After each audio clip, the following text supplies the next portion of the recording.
I wanted to win him. You know what I mean? So, did you put the title? I can change it. I put answering question.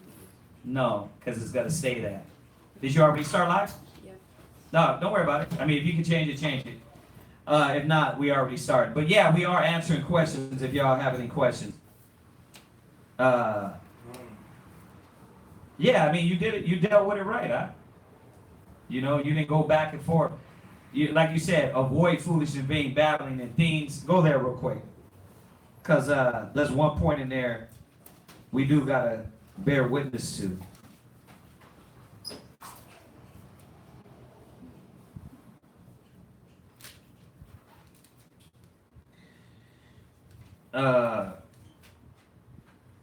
Timothy's, 2 Timothy's 2, verse 23. The title is Virgins. If you can change it, change it. Are you gonna look at question on your phone? Yeah, I guess I'll go through my phone or I'll have one of them look up, see what questions we got. Online. Yeah. Go ahead, read that. 2 Timothy 2:23. 2 Timothy chapter 2, verse 23. Go ahead. But foolish and unlearned questions avoid, Yeah. knowing that they do gender strife. So that's what you want to do is avoid. Now I'm getting into these conversations and it's going to gender argument. Not only argument, fighting. You know what I mean? I'm not going to fight with them and I'm going to go back and forth with them. You know? That's what you want to avoid. Yeah. Yeah. You see that? So read it one more time. Verse 23. Uh-huh. But foolish and unlearned questions avoid, Uh-huh. knowing that they do gender strife. So yeah, well, I'm going to get into these frivolous conversations with people. At what point and what cost? At least you had a purpose, like, oh, okay, I'm going to try to win him. I'm going to try to give him some knowledge. But not at the point of now, I'm just argumentative. You got a lot of Hebrew Israelites that do it just for the sake of, I want to argue and fight with you. It ain't about winning them. It ain't about teaching them. It ain't about edifying them. It's about, I'm going to argue with you. And for that reason alone. So you did it right, you know? But you don't want it to get to this argument and now this doubtful disputation to where now he don't even want to talk to me. He don't even want to hear the word. What's that? Oh, verse 16. Verse 16? Verse 16. Yeah, Abiyar, pick up and read real quick.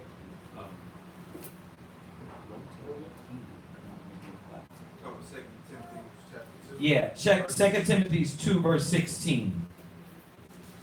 2 Timothy's 2 and 16. 2 Timothy chapter 2, verse 16. And somebody can check that online too, see how that stream is working. Go ahead. But shun profane and vain babbling. But do what? Shun profane and vain babbling. Yeah, you gotta shun them. Shun profane and vain babbling. Not get into it, not argue about it, not try to create more of an argument. These are the basic essential principles that a lot of time, a lot of brothers and sisters on YouTube or Facebook, they don't look at. They're not trying to shun it. They're trying to argue. You know, what does shun mean? What does shun mean? Watch, look up that definition. How's it on there? Great. Yes. It's not lagging or nothing? I wonder what it is then. We gotta see. But shun. But you're through the app, right? You're in the app? Yeah. All right. What you got for the definition of shun? Shun. Uh-huh. Persistently avoid, ignore, or reject. Do what? Persistently avoid, ignore, Do or what? reject. Ignore or reject. Yeah. No, but yeah, that's what you were saying. Persistently ignore or reject. You see that? Like you gotta be able to examine these conversations and say, okay, is this the conversation I want to get in to edify this person? You know, and are they reachable? You know, we look at it like warriors, man. You know, we pick our battles. We know how to go in our battles and destroy in our battles. You know, we don't know that. So a lot of people, they just jump in conversations. They just jump into arguments. Well, this and this, and it's like, dude, this wasn't even an argument. You know? Quatazal was saying that the other day. He went and posted his class online, and somebody seen the class and thought it was an argument. It's like, bro, I was just posting class. Well, you know what I mean? But he seen the title, and it hurt his feelings or whatever, and he thought it was an argument. It's like, or this other brother. You just felt like he had something to say. He ain't felt pretty much. But once again, the Spirit is showing us avoid arguments. Don't try to get involved. More arguing, and now you got bitterness between you and this person online, and then you got striving now. So read it from the top. Read it again. But shun profane and vain babbling, Yeah. for they will increase unto more ungodliness. There you go. So that's why we got to look at certain things, man. So, but you know, to answer your question, like you did it right. You did it right. You know, a lot of times brothers don't do it right. A lot of times they're just getting into it just to fight, just to argue. And we got to see that as believers that, you know, it's done in relationships. You know, you got that one individual that just wants to fight, just wants to argue about it, really doesn't want to learn. It's like, okay, you got to tell them, okay, let's relax. Because the point of this whole conversation is not getting nowhere. Let's relax, let's leave. We get off this conversation and then come back and try to talk on it. You know what I mean? So that's how men of wisdom supposed to do. Women of wisdom supposed to do. You know, brothers are learning that more with their wives. Brothers are learning that more with brothers. Is that every conversation don't supposed to be a battle. It don't supposed to be like that. But yeah, I mean, did that help out a little bit? Okay, all right. So if you can look on there and see if anybody has any questions on there. And, if not, we'll go into class. We'll just get whatever questions out really quick.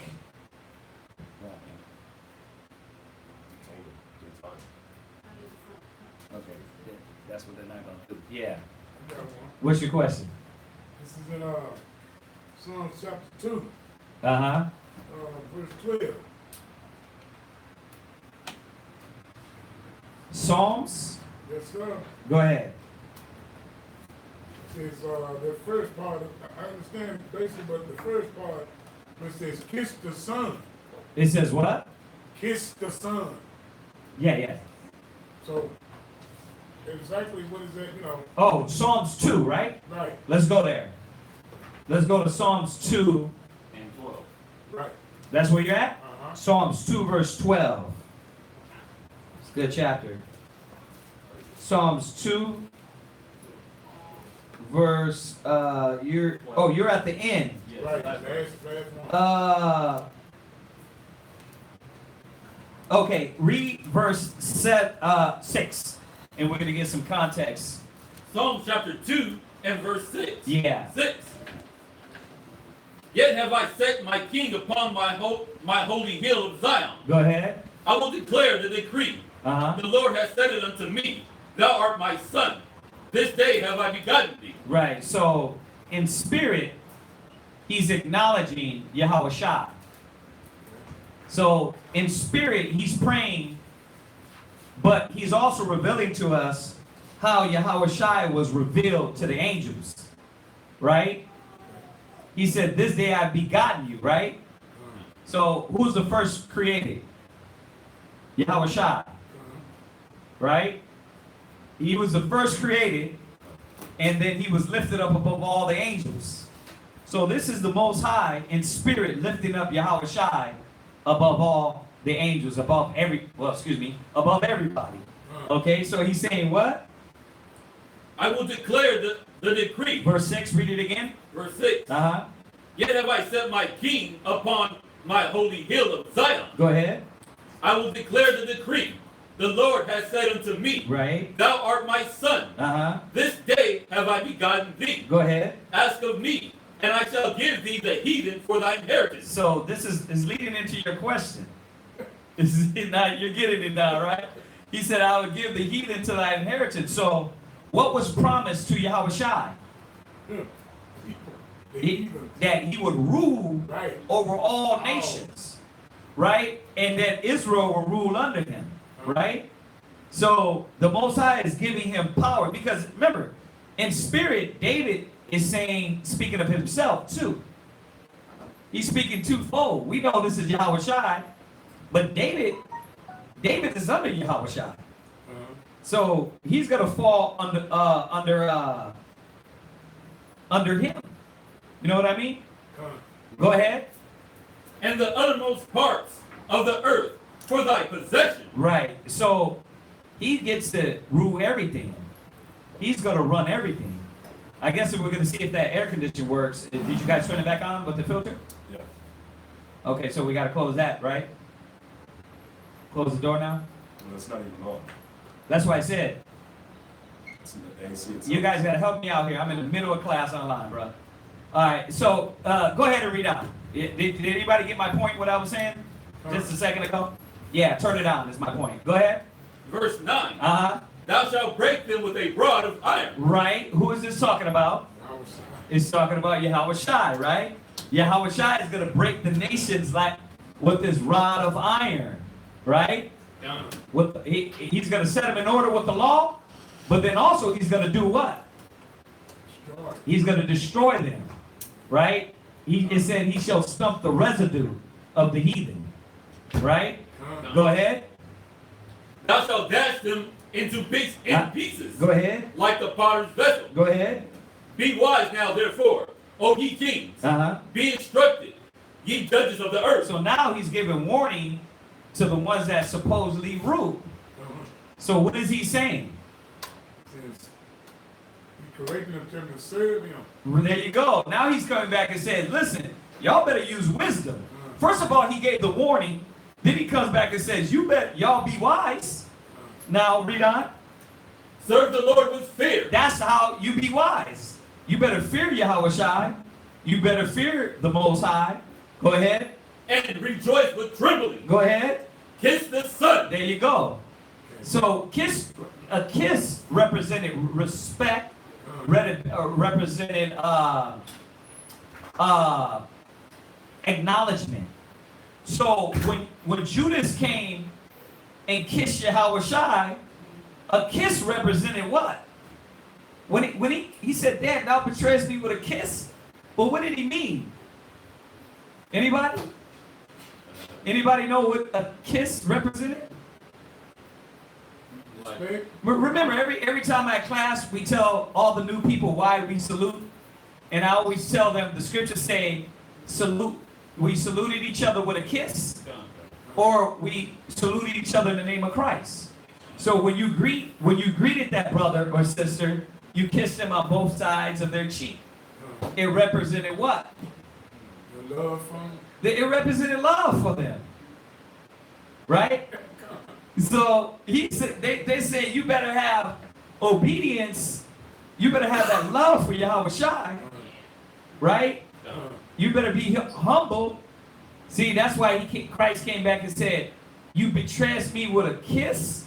Like, dang, that's cold. You could act like you love me, but then deliver me over to these demons, right? What's up? You know, I thought that's what it meant. I just wanted to be sure. Yeah, perfect. But I thought that's what it meant. Yeah. So you get that, right? Con, go ahead. Kiss the Son, Uh-huh. lest he be angry, Right. You see that? Go ahead. and ye perish from the way, Right. when his wrath is kindled but a little. So you better be on his side. You better have the love of Yahushua. So that's what he's saying there. Was that it on that question? That's it. Yeah. Yeah, that was a good one, man. Nobody never asked that one. I have not gotten that question asked yet to now. Any other questions? Actually, Open that door. yeah, I actually had, when I was reading this, I had a question on it too. verse 12. Okay. No, but it was the same. You same. answered it. I mean, it was answered. I went through the complete. I went through this. What's this one again? What's that? The complete? No, No, that's annotated. Yeah, I went to the The annotated and I Watson. went to the complete. Uh-huh. I went to the complete and I actually like, they still wasn't giving it. But then I was like, but what you said about saluting with the holy kiss, Yeah. that's pretty much what made me understand it. Like, okay, that's probably what it meant, what it means. Right. I never asked it though, but I got you. Yeah. Yeah. All right. Any, it's like if you don't salute, I'm sorry. go ahead. But it's like if you're not saluting Christ, then of course he's going to be angry with you. Because then if you're not saluting him, then who are you saluting? Right. If you're not saluting his way, If you're what? if you're not saluting his Christ, his way, his path, then who are you saluting? Right. Yeah, you can look at it that way too. Yeah. You know, this was just showing you that you better gain the love. You better gain that love. You know?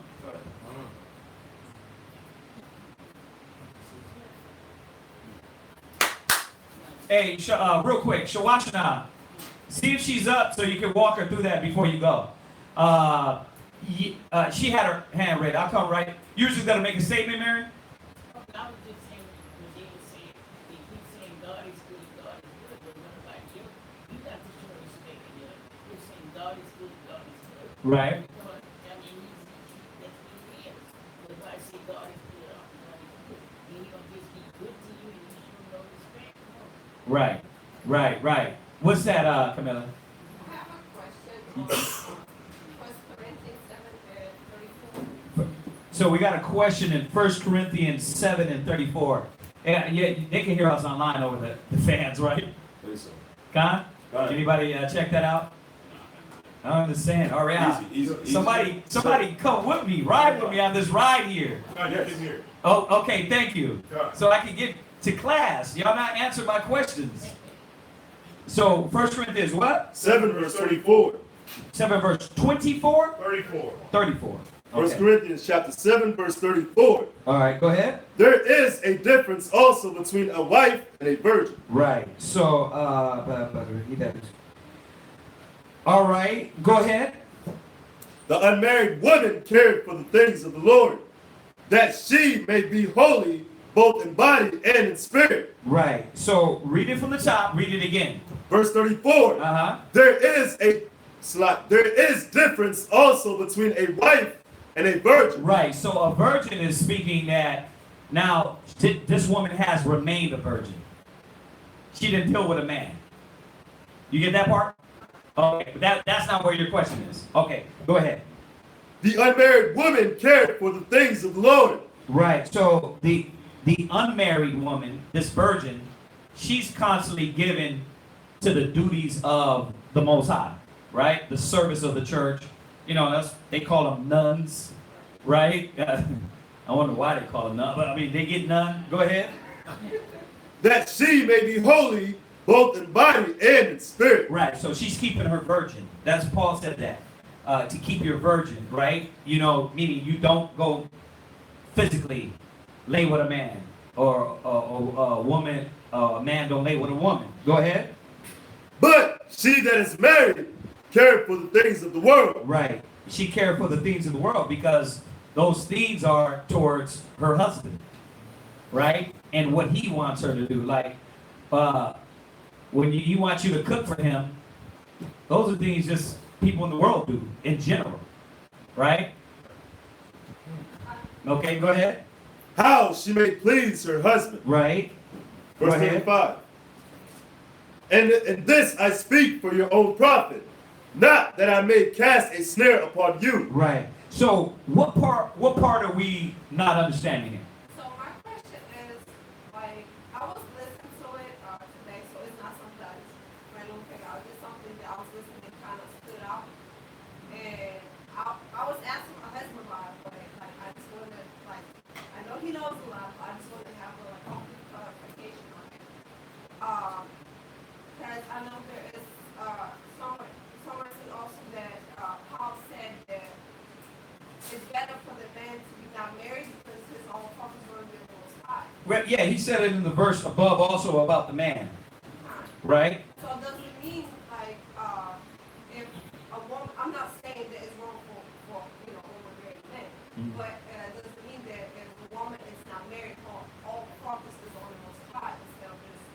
the weak vessel, we mostly like, I would say, like we prefer to please our husbands before we please God. Right, but see, you have to understand that he's not saying it in the sense of it's wrong that you are pleasing your husband. When he's saying it in the sense of that she has a lot more work to do now that her husband is that she got work to do for her husband, right? When you're not bound to anything, when you're not bound to a man or a woman, you can fully dedicate yourself to the church, to the body. Yeah. So that's all it's saying. But we know that, remember, he's not saying that the things that needed to be done is wrong. Right. You get that part. Right. It's just saying that now you're more occupied. You're more occupied with the things of the household, and the duties, right, which are good, but you got to be real strong. Like, even sisters in the truth, y'all got the knowledge, but there's times where you got to redirect that person's mind. And it's like, okay, you're here, you're doing for me, but remember, all what you're doing for me is got to be to the Most High first. And even though we say it, it's an occupying to where you're thinking like, well, my mind is so much on this, how do I gear it towards being on the Most High first? And it's a maturity. It's a maturity that we give ourselves to, that we have to, to where it's like, even the men, those that have wives, be as though you had none. That's the same thing. What they're saying is not, don't give the wife, he's not saying, hey, don't give the wife her due benevolence. What he's saying is that you have a wife, give her due, but is your conscience geared towards all about pleasing your wife more than pleasing the Most High? Now, when we look at this, and I'm going to use this word, dynamic, when we look at this dynamic, you find out that really, if your mind is focused towards pleasing the Most High, your husband's going to be pleased anyway. Why? Because you're taking on the essential elements as a righteous woman. Your husband's going to sit back and say, dang, okay, you're busy. You're washing the saints' feet. You're giving to the homeless. You're doing the things of the household. Because isn't that included as a duty of a righteous woman? So, really, when you look at it, Paul is setting you in the right mind state anyway. Because he's reminding you, if your mind is towards the Most High, all those other righteous attributes is going to spill out of you anyway. You see that? So, it's really understanding and looking at everything that Paul talked about. And I'm not saying you're doing it, but what the churches do is they take one point and narrow the mind and wisdom that he's talking about to one point instead of his entire speaking and wisdom in the spirit that he gave us. And therefore they lack and they err in understanding because they're picking and choosing. It's almost the John 3:16 thing. For God to love the world. It's like, wait a minute. That's total confusion because it says love not the world, neither the things that are in the world. Then it says, I pray for them, I pray not for the world. Right? So if they're narrowly looking at one thing one way, they lack all the understanding. So, it's very important when reading about Paul to really understand all the things that he wrote about. Then in context, you can say, from his mind, this is what he was meaning. In the spirit, this is what he was meaning. I mean, you get that though, right? It's kind of like what he explained about reading about what Paul was saying, like not to just have a mind of one thing because he kind of said it was all over the place. Yeah. So, Yeah, because when the woman has her mind only on the carnal, right? Well, it goes back to, go to Colossians 3, to 23? And this is the mind state we have to go back in. Colossians chapter 3 and verse 23. And whatsoever ye do, do it heartily, as unto the Lord, and not unto men. You see that? That's the point. Is that how could you, because think about it. We're not gonna, in the kingdom, we're not gonna just not have wives and husbands. The women are gonna have husbands, man, they're gonna have wives. But we're gonna be in control of our mind to know that the service and our duty is to the Creator first. And all of our focus is to pleasing the Most High. You see that? And in that unity and the peace of the household is established. You see that? So this is what he's reestablishing in us, that, yeah, you guys, some of y'all, man, got to start worrying about men and women, and you got to worry about locking into the Most High. You got to worry about your service to the Creator. Because what happens is, if your mind is totally on Him, what happens? You get distracted, you get emotional. Where is He at? What are you doing? I'm getting spasm attacks. I can't breathe without Him. I need your voice. Why you ain't text me back? I need you. Man, my ribs, I love it because they're busy. I ain't getting all that because Shalimaya is like popping out headbands. When her mind is focused, she's like, I got this headband for you. I'm like, damn, that's dope. Barakatayah, right? Her mind is focused. Sisters, garments, washing the feet of the saints, charity. But when her mind is on, well, what you doing? Then that's when women go off. Why? Because they can't be pleased by man. And a carnal mind can't be pleased by anything. A carnal mind can't be. Why? Because he's never going to be what you want him to be. It's funny we're talking about this because I was literally telling my 14-year-old the same thing that I was telling her about boys and about how it's okay to have friends, but you got to understand who you're giving your heart to. Your heart has to be first given to the Most High. Because as you get older, you realize that I'm let down by man. And I brought up a situation where she told one of her friends that she liked this boy. And I was just showing her I knew about this too. You ain't hiding nothing from me. And her friend went and told the boy. And the boy came back and said, sure, I heard you like me, but guess what? I don't like you. So, but it was good for the spirit for her to learn that you can't give your heart to man. You got to give your heart to the Most High. I would like to say I have good relationships. You got a good relationship, right? But we let each other down at times. You see that? So if your heart is locked into the Creator, you'll be able to how to consciously deal with all that anyway.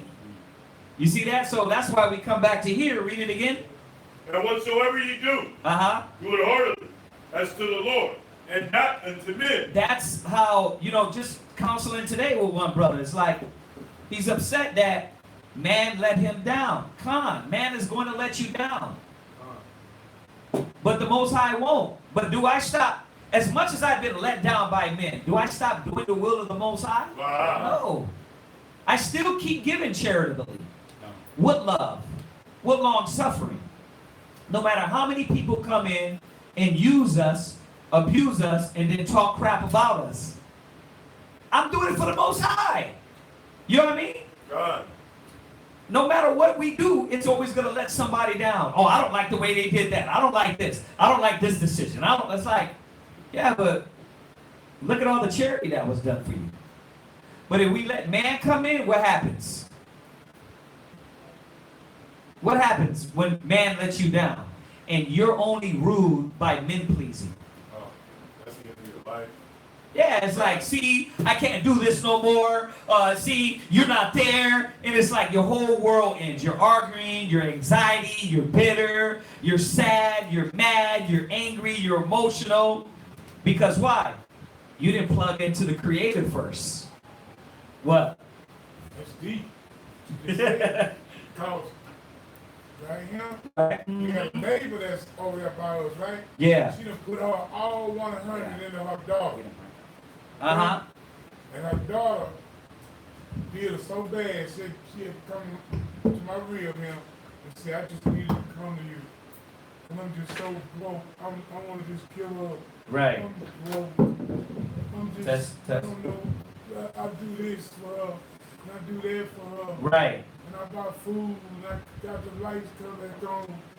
And they treated me wrong. Enough. And they treated me I wrong. just want to give her my wife, because you can't give her up. You got to go to that word, get in the word and study, and bring yourself to the Most High. That right there was deep, because I just witnessed them on 2 eyes there. Yeah. Yeah. But listen, that's a problem with man.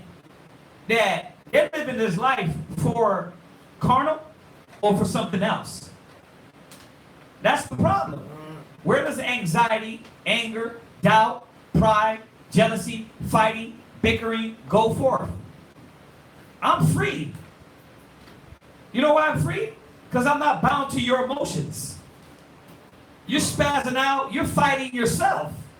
You know what I mean? When we were just talking about doubtful disputations, a lot of that comes through people doubting, and you want to argue with me about your doubt. I don't have to argue with you about your doubt. I know what the scriptures say, and I can show you, but I'm not going to fight with you over it. I'm like, here, let me help you. Oh, you don't want that? All right, fine, it's not no problem. Let me keep doing what I'm doing. You see that? That's where the freedom comes in. That you don't have to be arguing with people about their doubts. And as y'all see brothers and sisters changing into that, like your husband, he be changing like I'm not arguing with you, then you'll see that demon on you will be like, well, why are you not feeding into my fight? Why are you not feeding into my battle? Because it says avoid foolish and vain babblings and things that gender the strife. I'm not here arguing with you. It's cool. You don't understand it now. You'll get it. You see what I'm saying? And not even being condescending, just being real. Like, you don't get it now. You will get it. Don't worry about it. When you come to that revelation, and the Most High is giving that revelation to me. You know what I mean? I bear witness that He is giving it to me, that I see why people war in their members. Because they're not free. And because you're not free, you want to drag me into your mind. I'm not going to go into your mind. I'm going to keep doing what I'm doing because I know the scriptures. And you can show me otherwise and convince me, then in this, then we can talk. Otherwise, we're not talking about your doubts. We're not talking about what you lack and what you can't see. You see what I'm saying? Back to the point, Colossians 3:23. Read it again. Done. And whatsoever ye do it heartily, as unto the Lord, and not unto men. And not unto what? Unto men. You see that? When you do it for men, you're not going to be pleased. You see? Then we can talk about, do you see your husband's purpose? You know, we can talk from that angle, right? Do you see that his purpose is not to just gaze in your eyes all day and to think about you and text you? You see that? So it's just all these distractions will take you out of locking into the Most High. And that's what happens when you got somebody. But this is one thing. That's talking about a relationship. What about, it ain't the Most High? I mean, it ain't a man. How many people don't got men? Don't got women, and they're what? Their job is that same distraction. So the chase for money is like, yeah, I don't need a man. I don't need a woman. You know what I mean? But they're chasing and giving their heart over to what? Carnal things. So Paul is just showing us how it happens in relationships in this instance. Did you finish that? Done. Okay. Did you have anything to add on that? Okay. All right. Do we have any other questions online? Done. Go ahead. What we got? You got how do I learn the Hebrew language? We have started Hebrew classes at the end of our Sabbath classes. So, could you send the link in there? Or no? Okay, so subscribe to our channel, and then go back to. Did she leave the laptop here? just go on for them and send it in the link, sis. Log in through the website. We're trying to look for the link, but it wasn't last class. It wasn't the class before that. It might have been 3 Sabbaths ago. Before that, we were doing Hebrew classes, starting the beginning and of these Hebrew classes. So you can check that out on there. We started the basics. We've been going over that. If you're local, you can come in. You can get it also. So we teach the ancient Hebrew from an ancient dialect. That's what we teach. We don't teach the modern Jewish-speaking Hebrew. So we go on there and we speak the Hebrew from the ancient dialect. And I say that because it's 2 different dialects.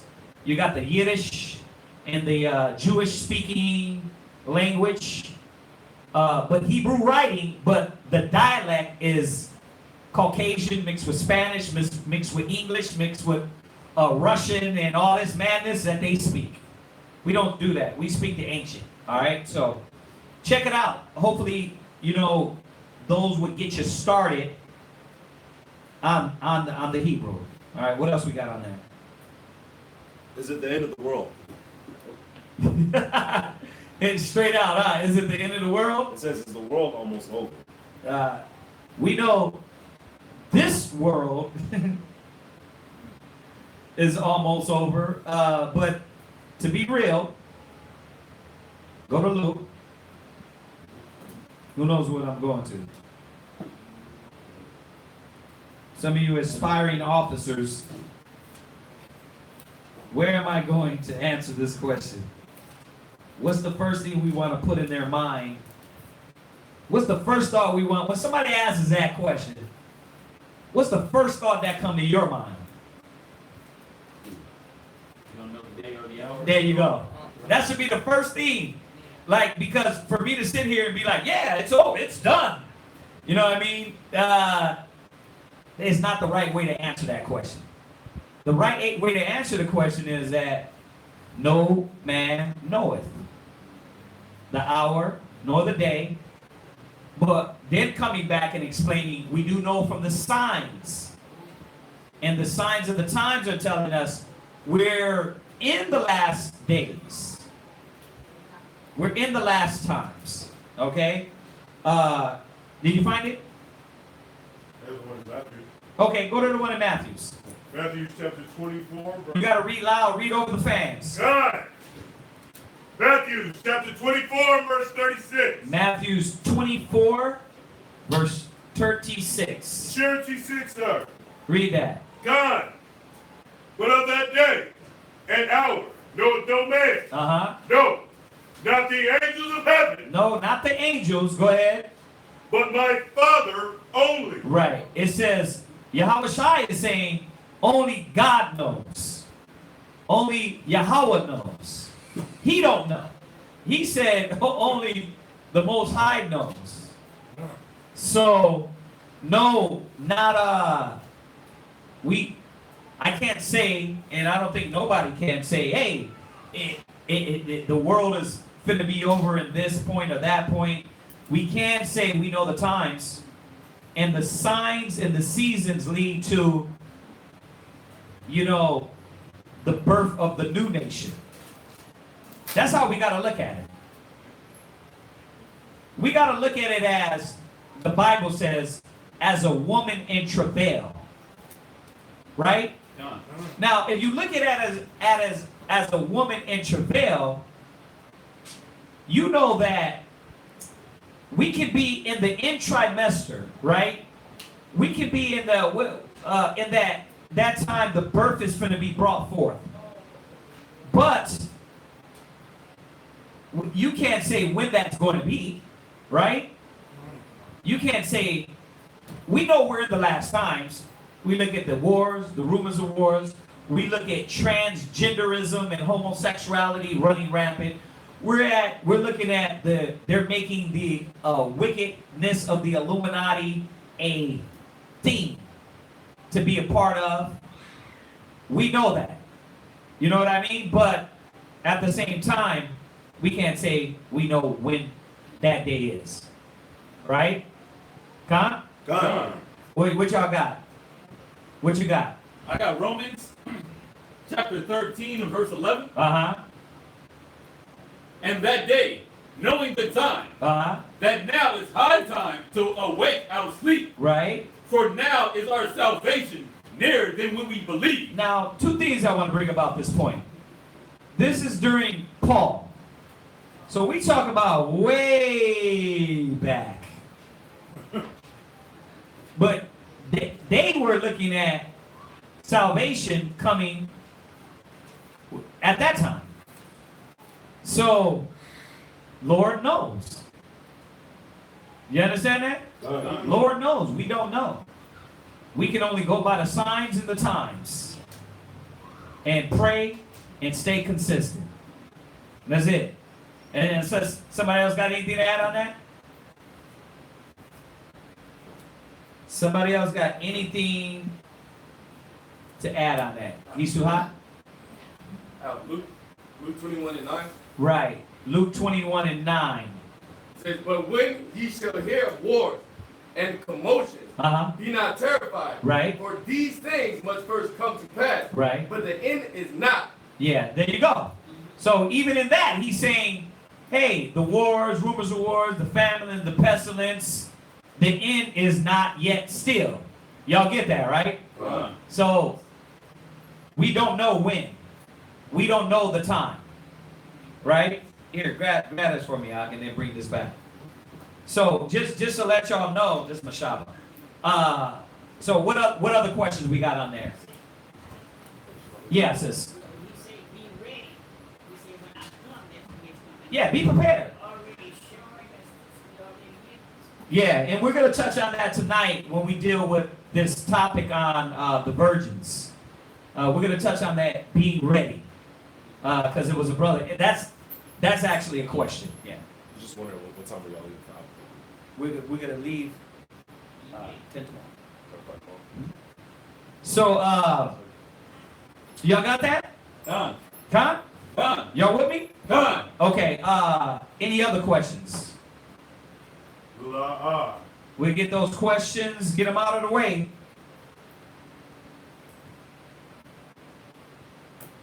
Get the questions out of the way. Anybody, anything online? Nothing?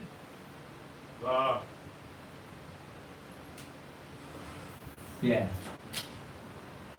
Listen, you're connected to the internet. If you are to sit in the car together, do that. Right? Right? You're on the laptop, right? Yeah. So do that. There's nothing wrong with that. All right, so nobody got anything before we move on. I'll give y'all a few seconds. You got anything on? What's your name again, on? Gabe. Right, okay, Gabar. Yeah, gotta just remember that. All right. Let me see here.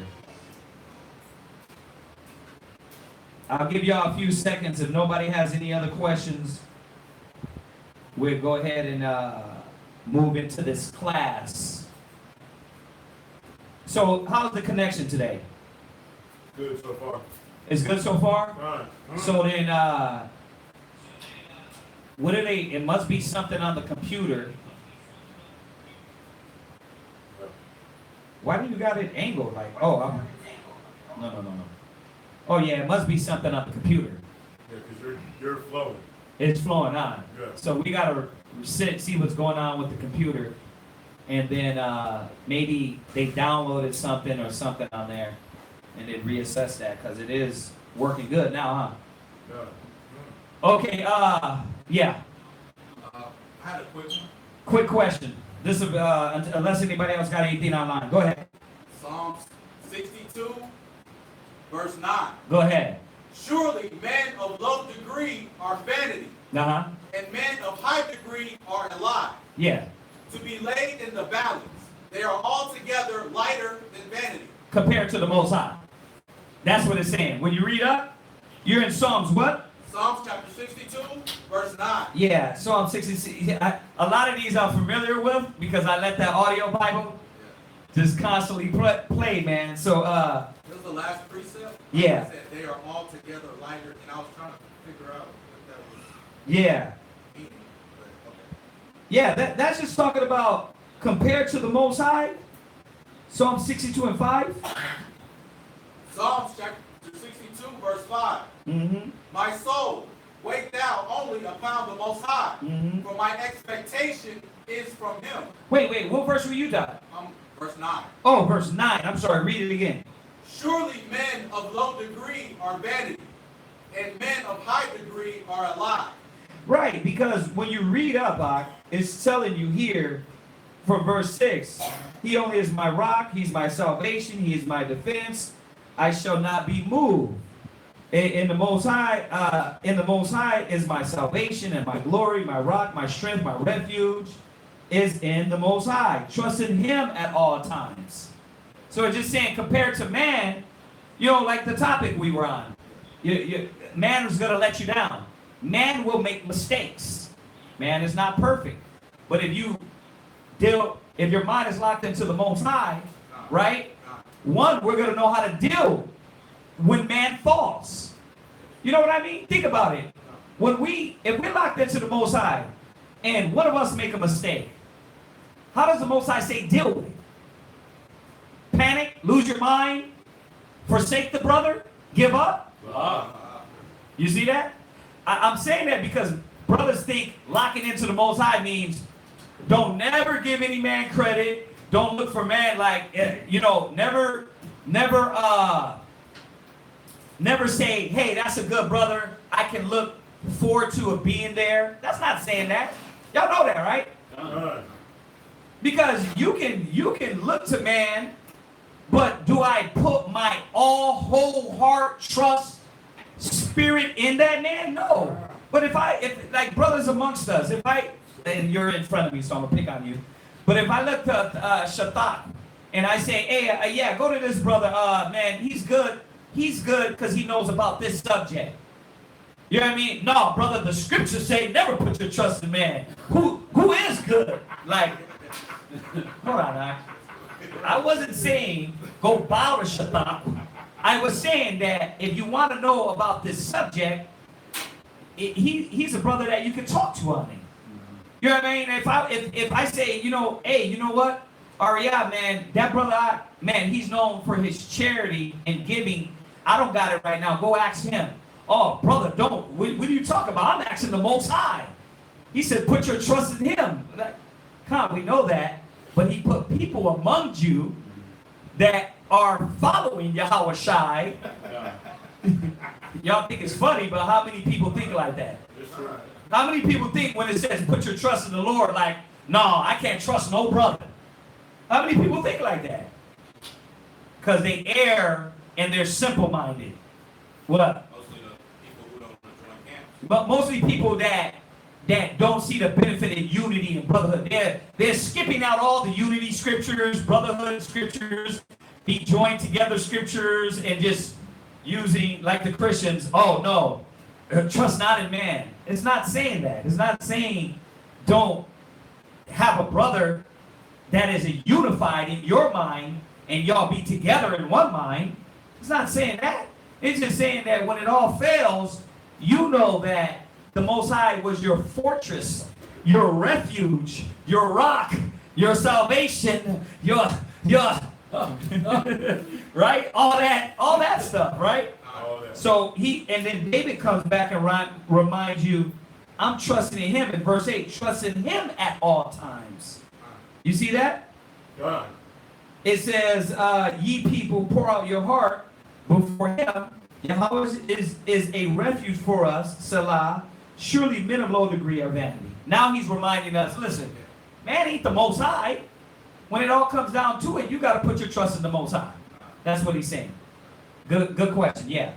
That's kind of like the little story, like you might have heard a while back, like someone's drowning in the ocean, and he says, and then a boat comes by Right. and says, oh, the Most High is going to save you. Yeah. And then he's like, okay, another boat comes by, hey man, you need some help? No, the Most High is going to save Right. me. Another boat comes by, oh no, the Most High is going to save me. And then he drowns, and he goes see the Most High, and he said, how can you even save me? I sent 3 boats your way. Right. That's the 3 people. So yeah, I mean, we might be thinking in here like, yeah, that's a no-brainer, but no. No, people get that, they get that scripture and then they really think, oh, you know what, never have a friend, never have a brother, never be united. It's not saying that, yeah. I heard people, that's some of them holier than thou folks Yeah. to me.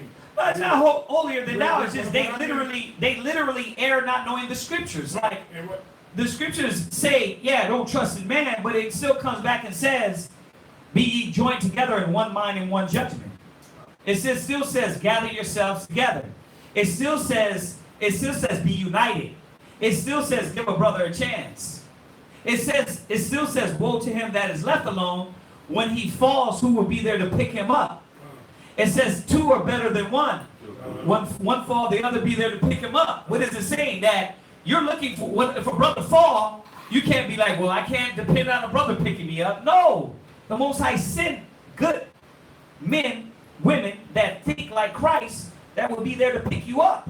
You can't be, the same example he just used, you can't be like, hey, you're falling, I'll pick you. Oh, no, brother, trust not in man. It's not saying that. It's saying that the Most High sent men like him in his image that are going to think like him. But when men step outside of that, you got to know they were bound to get weak.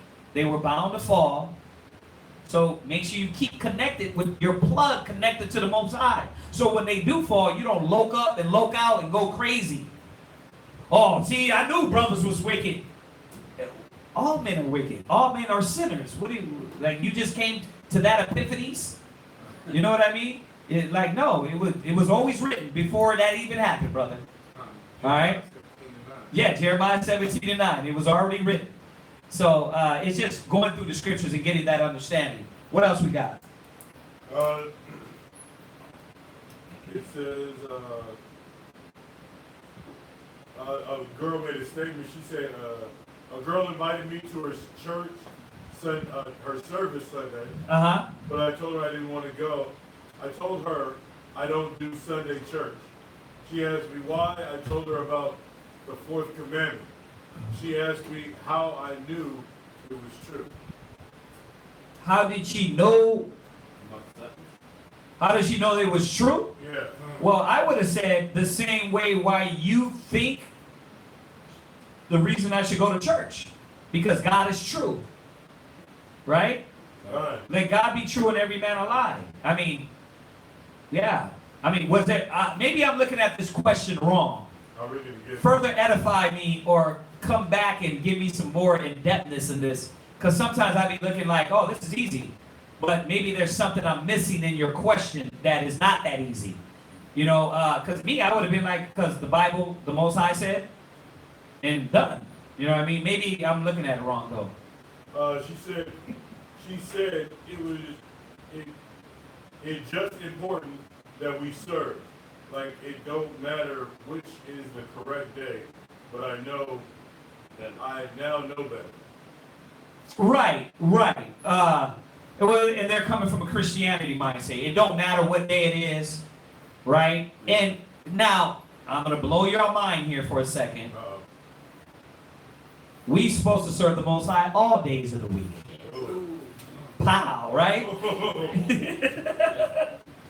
We're supposed to serve the Most High all days of the week. So in that, even in her ignorance, she made a point. But what she don't understand is, first of all, what I would have said is, first of all, I'm not going to your church because I don't believe in religion. I don't believe in religion. I don't believe in this church mind.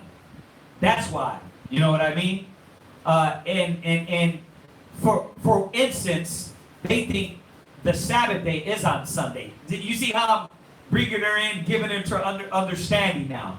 First of all, I don't believe in religion. Why? Because they teach that the Sabbath is on Sunday.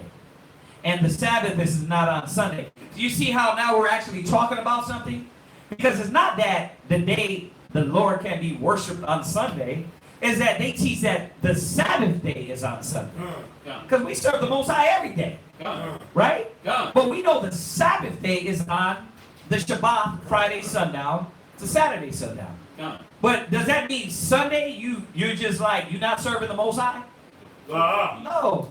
The scripture said acknowledge him in all things. So we serve the Most High every day, right? But their lie is the Sabbath day is on Sunday. So now I'm bringing her in this conversation and showing her logic is off, that the day of the Lord is not on Sunday. Y'all get that? That it's on the Shabbat. Then you take her to Leviticus and you show her that the Sabbath is the seventh day. And you show her in the calendar, according to their Greco-Roman calendar, the first day of the week is Sunday. The first day of the week is Sunday. You count Sunday, sundown, 7 days. The seventh day is Friday sundown to Saturday sundown. So I would have went about it that way to give her some logic and to blow her mind and crush her brain. All right, if that's all needed, right? What's up? Oh, okay. I thought that was a hand raised. All right. Any other questions on there, huh? Okay. All right. We'll give y'all a few seconds. If not, I'll go into this class. This is not going to be a long class, so that's why I'm answering questions. We're going to go over Matthew's, the 25th chapter. Okay? Matthew's, the 25th chapter. All right? And let's start from there. And really, this was a question that turned into a class that a brother had. And I wanted to go over it instead of, you know how we're just answering them very quick with one or two questions. A lot of these questions could be full classes, no doubt. There's way more scriptures on every topic that we talk about, but we're kind of just really quick getting through them. So be aware of that. I don't want brothers to think like, you know, I know there's some gun-ho super Hebrew Israelite that's like, well, this scripture goes with that. We know that. There's a lot of scriptures that go with all these questions. But I'm just giving you the quick Reader's Digest version. All right? So if nobody has anything, there's nothing on YouTube? Okay. So let's start from, we're going to start from Matthew's 25, verse 1. Matthew's chapter 25, verse 1. Matthew's 25, verse 1. Go ahead. Then shall the kingdom of heaven be likened unto 10 virgins. Now, starting out, what is going on here? Who knows? When Yahushua speaks, when the guy they call Jesus speaks, what is he speaking in? Yeah. A parable. He's speaking in a parable. What is a parable? What? One thing Speaking that mic. Come on. One thing that's similar to another.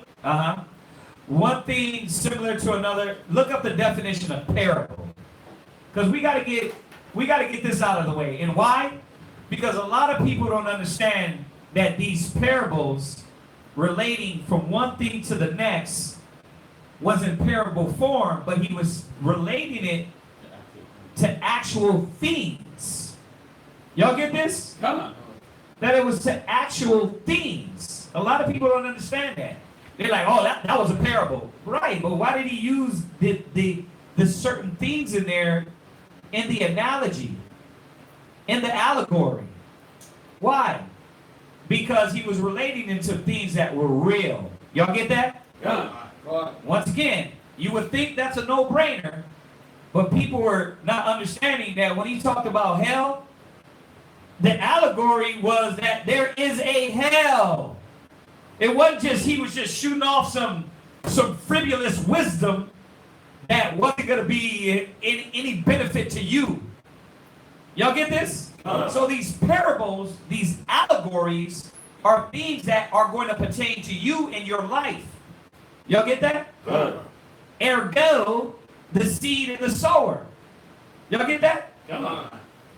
Was there such thing as a seed? Got it. Of course. Cut. Got it. I know it sounds stupid. Was there such thing as a seed? Got it. Was there such thing as a sower? Got it.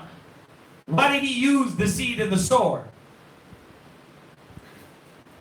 I know it's simple, but let's teach. Go ahead. Because they can relate to it. Because they can relate to it. It wasn't some made-up thing. Like, yeah, there was no seed. There was no sower. That was just a parable.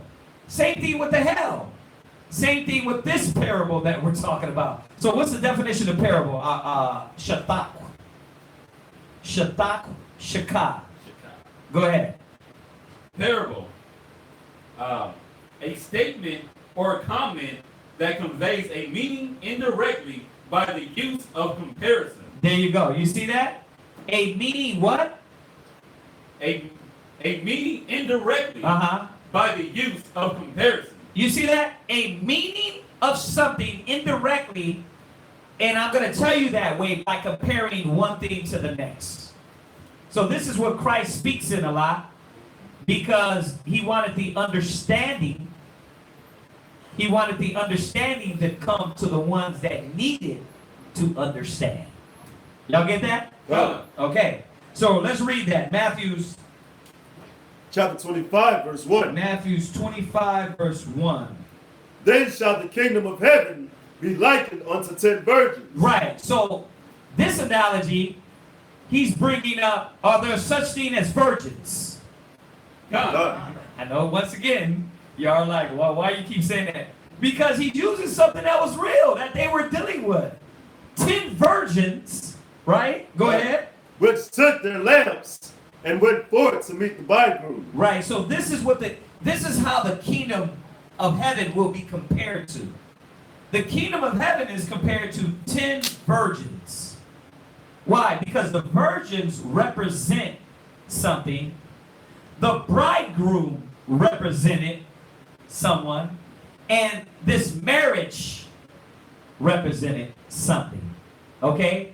These are all elements in here that all represented something for you to understand how you're going to enter into the kingdom of heaven. And how did he do that? He did it with a comparison of virgins and a marriage and a bridegroom. So we know, let's get straight out, the virgins are you. The bridegroom is Yahweh Shai. The marriage is what? The kingdom. You understand that? Done. Con? Done. Who's with me? Done. Y'all get me? Done. All right. So the marriage, the marriage is the kingdom. The bridegroom is Yahweh Shai. The virgins are you. Y'all see this, right? Done. Okay, so let's get that. Let's show that the Most High is married. That we are that bridegroom. Okay? So go there. Go to Isaiah 54, verse 5. So it's not getting cooler in here? No. No? Okay. Yeah, leave it open there. Let's go there. Let's go to Isaiah 54, verse 5. Come on. Isaiah chapter 54, verse 5. Go ahead. For thy maker is thine husband. For thy maker is what? Thine husband. For the maker is what? Thine husband. So the Most High, Yahweh Shai, why does he refer to us as the virgins? Because we are his wife. That's how he, remember, allegories, parables. Y'all get this, right? We're supposed to be so close to the Most High that we are his women. That's why in Ephesians, he refers to we supposed to treat the wife as Yahweh Shai treats the church. Right? Same concept all through the Bible. So read it one more time. For thy maker is thine husband. See, he's supposed to be married to us. Now we know when we go to Jeremiah 3, what happened? We commit whoredoms, we divorce, we went and slept with all nations, we did defile things, right? Right. So, but we are his women. And that's why he refers to us as we coming back and being virgins. We're going to get to that part though. Let's get this part out that we're his wife and that we're bid into this marriage. Go ahead. The Lord of hosts is his name. Go ahead. And thy Redeemer, the Holy One of Israel. Uh-huh. The God of the whole earth shall he be called. Right. So the Redeemer of Israel, the God of the whole earth. Okay, go from there. Go to Jeremiah 3, verse 14. Jeremiah 3 verse 14. So we're talking about the Most High being our husband and we being the wife of the Most High. And this parable is talking about us, the virgins, being bidden to the marriage, which is the kingdom. Go ahead, read that. Jeremiah 3 verse 14. Jeremiah chapter 3, verse 14. Go ahead. Turn, O backsliding children, saith the Most High. Go ahead. For I am married unto you. For I am what? Married unto you. It's sad that the Most High got to come back and remind us that we're not all these nations' wives. We're married. We're supposed to be married to the Most High. We're supposed to be the Most High's bride.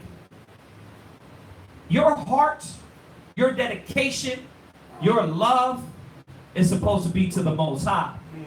It don't supposed to be laid up with the Egyptians and Egyptology, laid up with the Assyrians and the so-called white man's Christianity and Roman Catholicism and being a Baptist, a Pentecost, a Seventh. We're supposed to be married to the Most High in His commandments, His laws, His rules. Go ahead. And I will take you one from a city, and two of a family. Right. And I will bring you to Zion.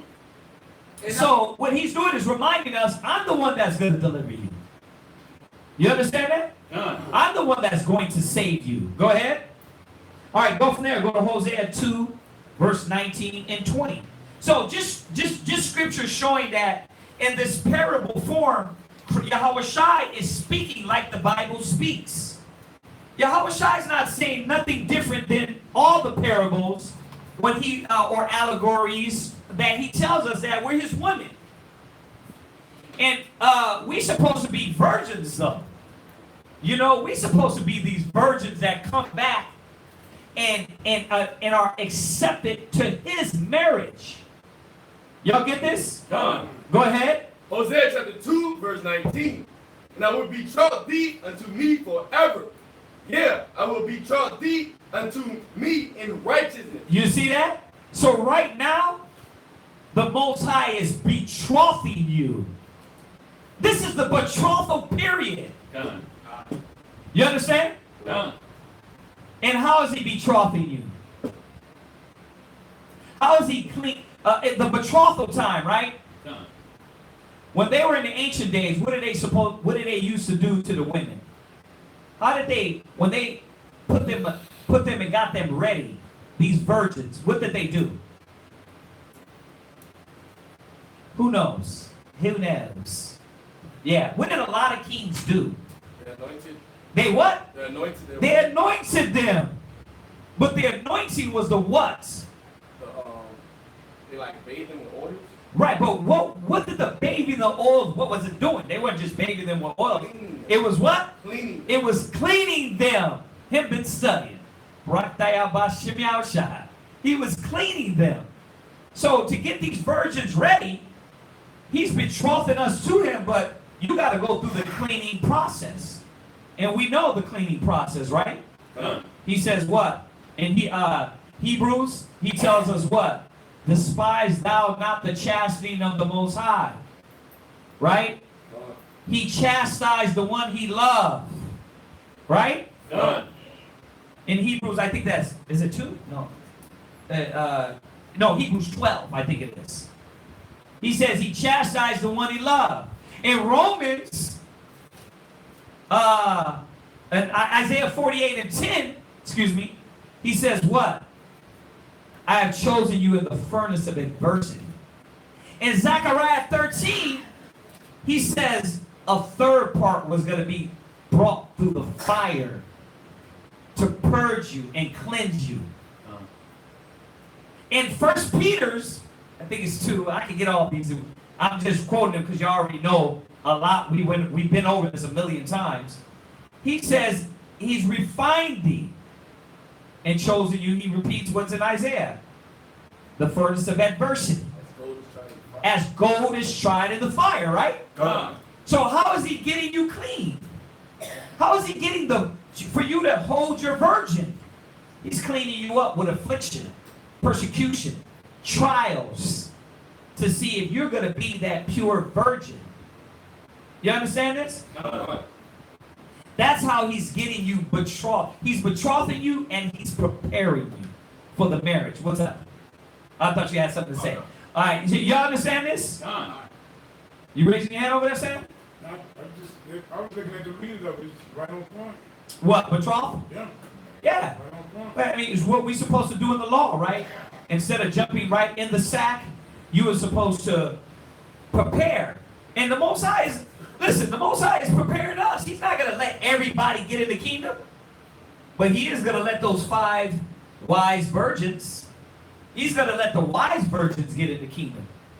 He's not going to let everybody get in. The ones that clean themselves up, prepare themselves, prepare their heart, their mind, their spirit, their body, he's going to let you in. Y'all get that? God. Now, do I have to go over those scriptures I quoted? Or y'all got those? Y'all understand that, right? God. Now, let's get the one in, might be Judges, somewhere in the Old Testament about the kings making them bathe in oils real quick. Give me that one real quick. La Karab. I want to get that one real quick just to show you this was the process. And then, listen, if y'all are good note takers, you can still add those, the Isaiah 48 and 10, the Zechariah 13 and 9. You can add, just to show that as the Most High, as virgins were clean, that we being virgins for the Most High is supposed to be clean. The other one is 1 Peter's 1 verse 7. I quoted that one. Right? Isaiah 48 and 10. Zechariah 13 and 9. Ecclesiastes 27 and 5. You can add those to your notes. But I know I got short time. I didn't want to go through some of the common ones you already know, which is the Most High. The purging is the cleansing. You get that a lot. So where's the scripture I asked for, though? I wanted to get that one. Let's find that one real quick. Just so y'all can have for y'all arsenal to show that you would clean these virgins, man, and purge them.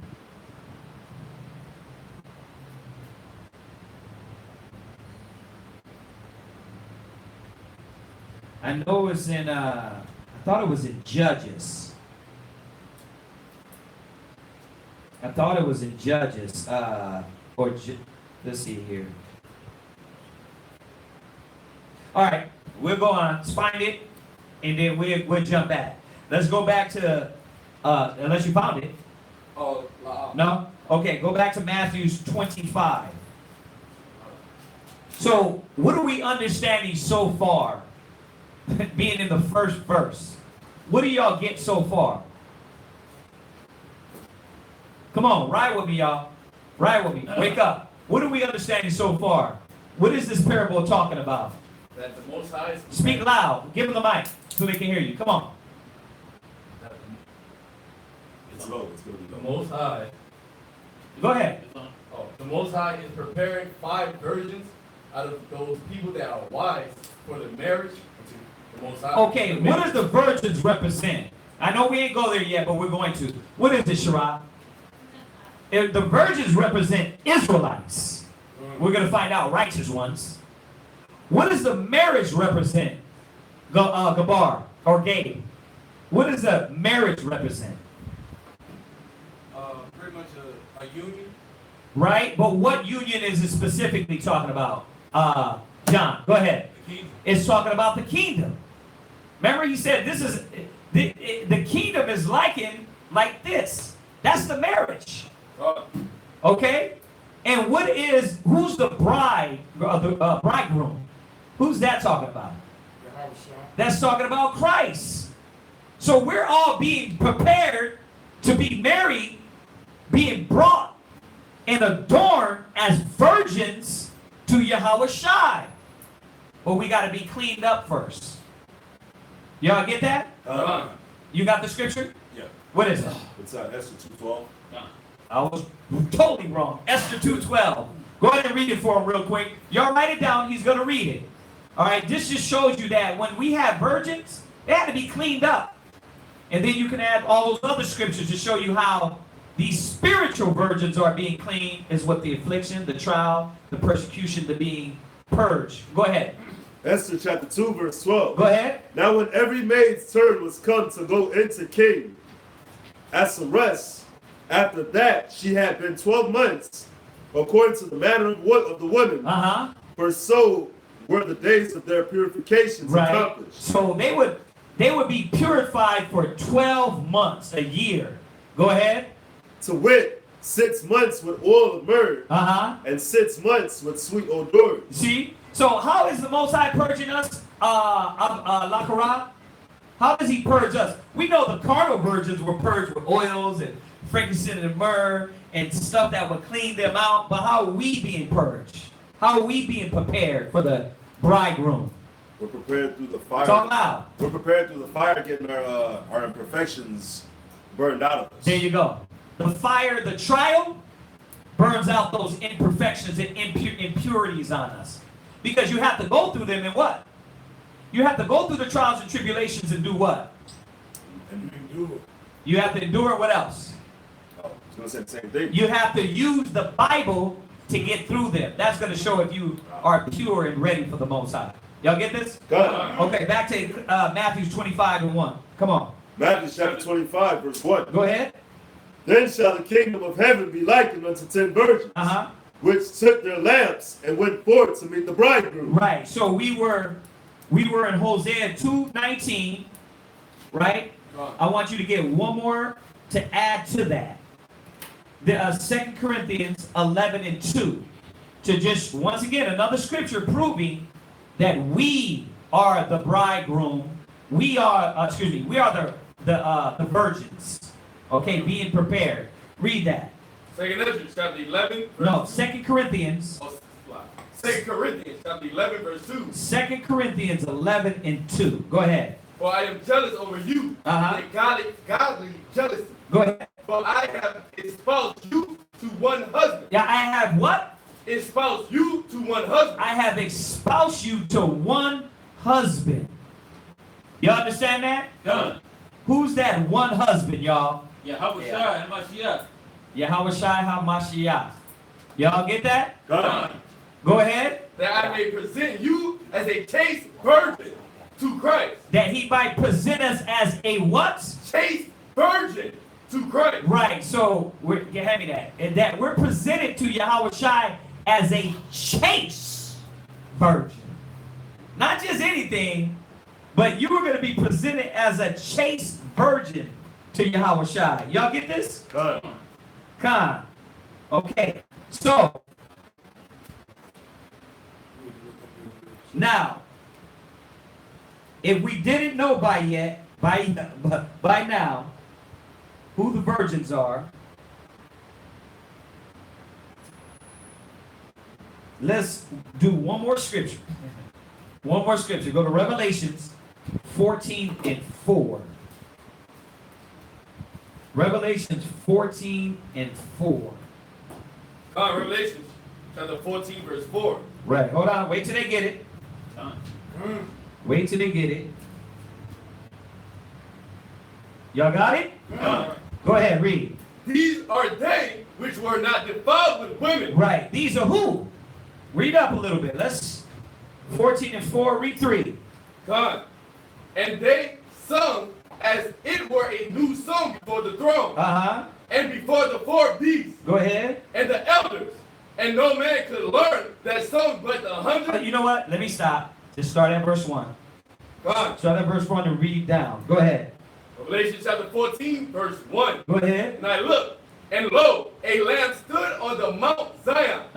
And with him 144,000. Right. Having his father's name written in their foreheads. Go ahead. And I heard a voice from heaven, as the voice of many waters. Right. And as the voice of a great thunder. And I heard the voice of harpers harping with their harps. Right.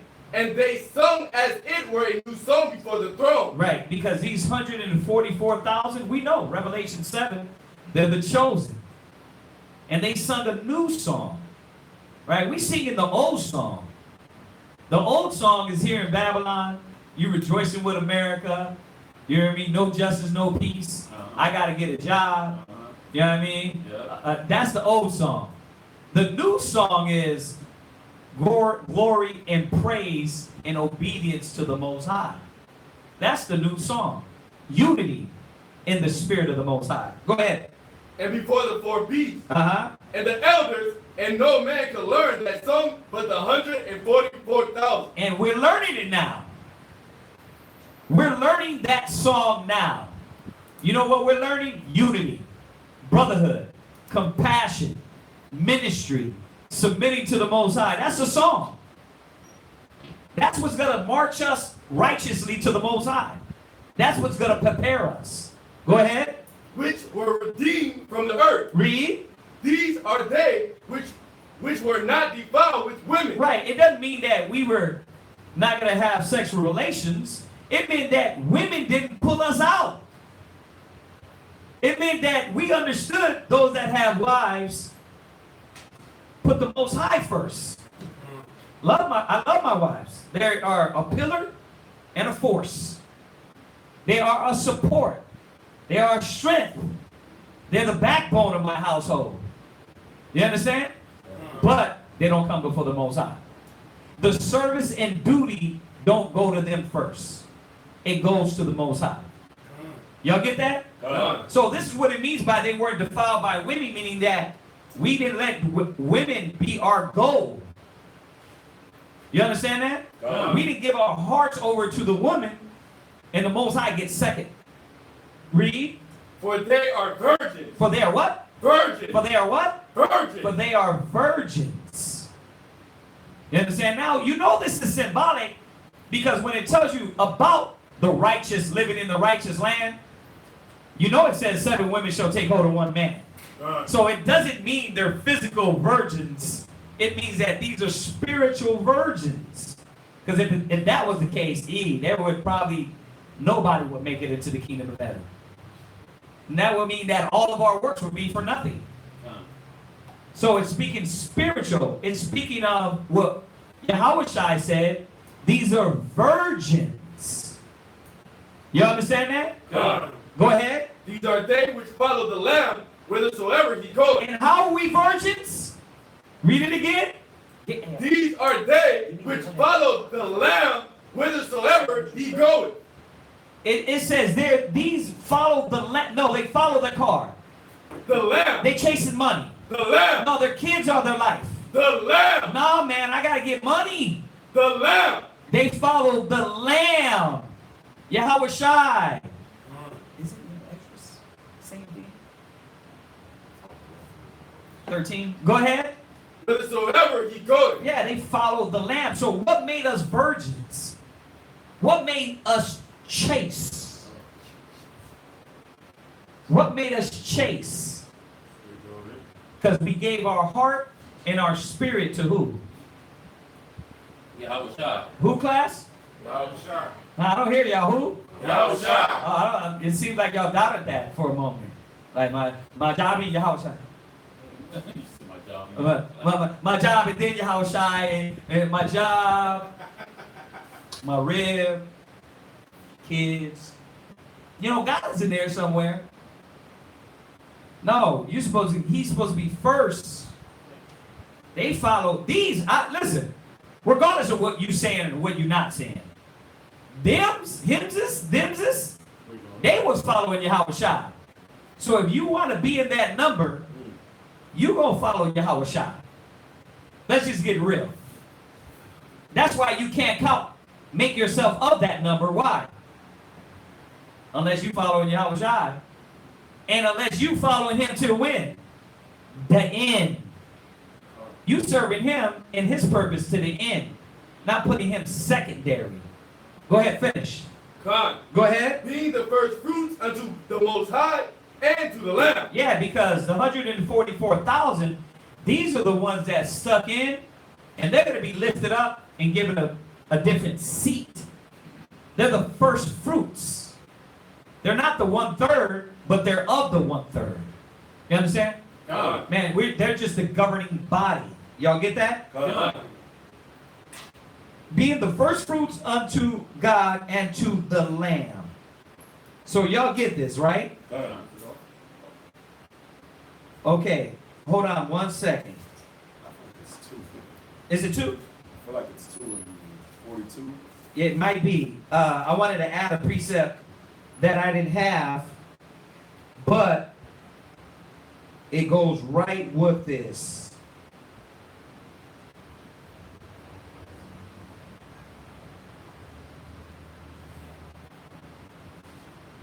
Yep, 2 and 40.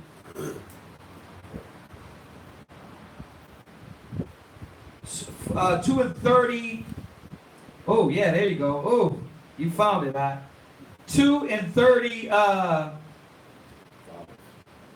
35.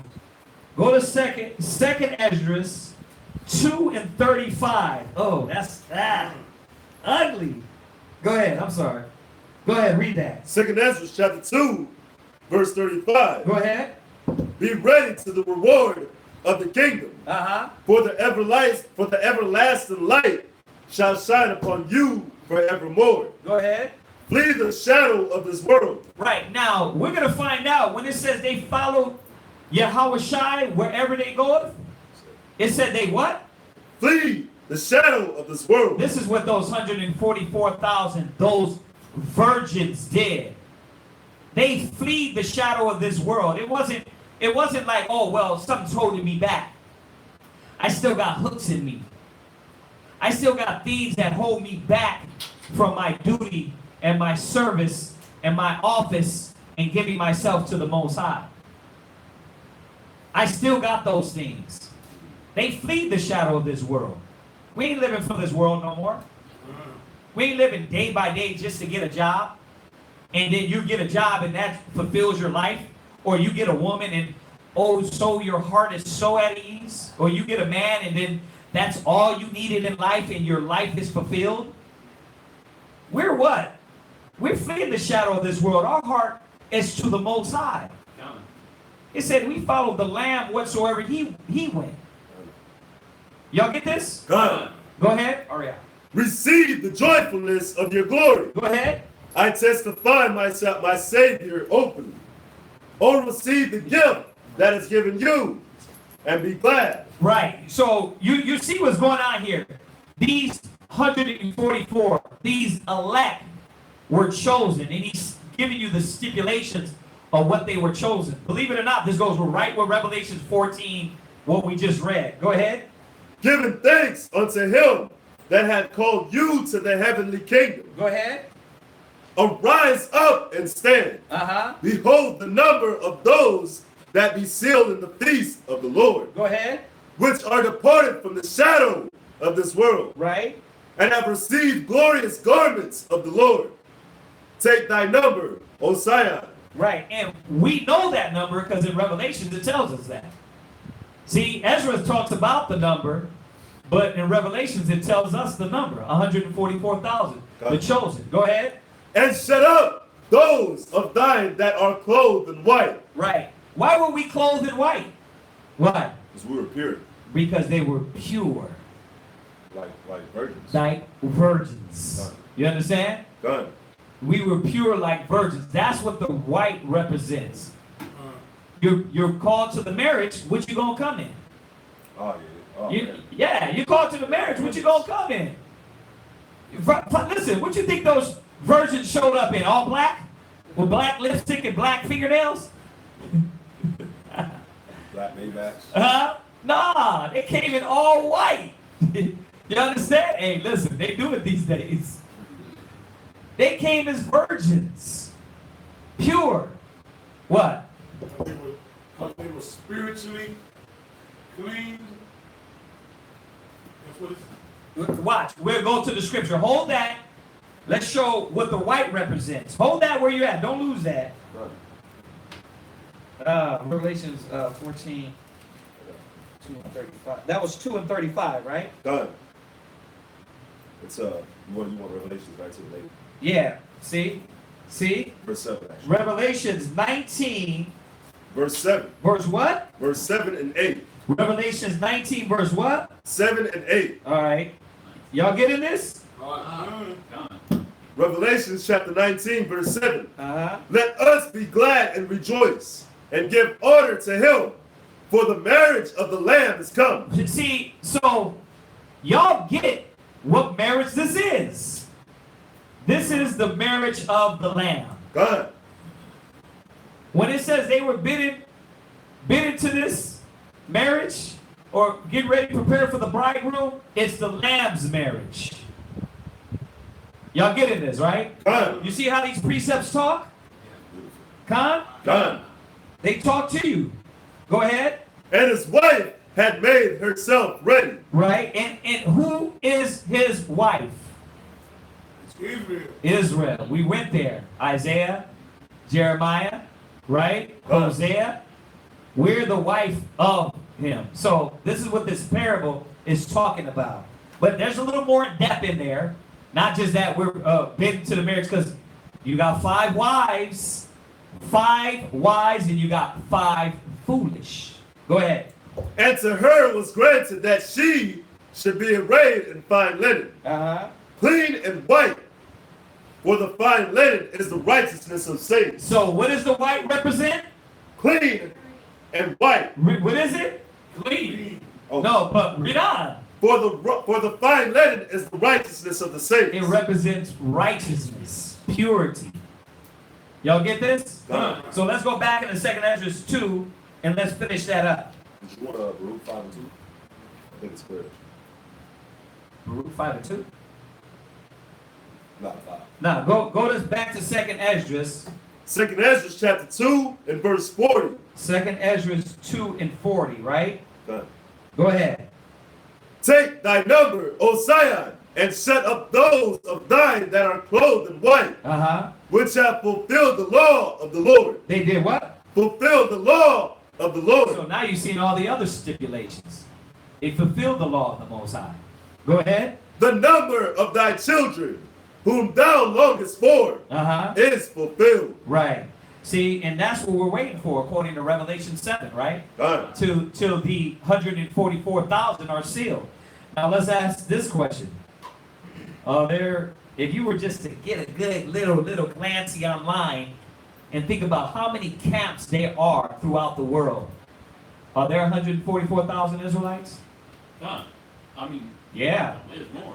There's more than 144,000. But why Christ ain't back?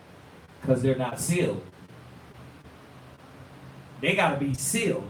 This got to be in them. 144,000 Israelites don't make up the 144,000 sealed. You understand? I know y'all thinking, well, what does that mean? Well, what it means is, just because you calling yourself a Hebrew Israelite, are you walking the walk? You walk the walk. You talk the talk, but are you walking the walk? That's what it's talking about.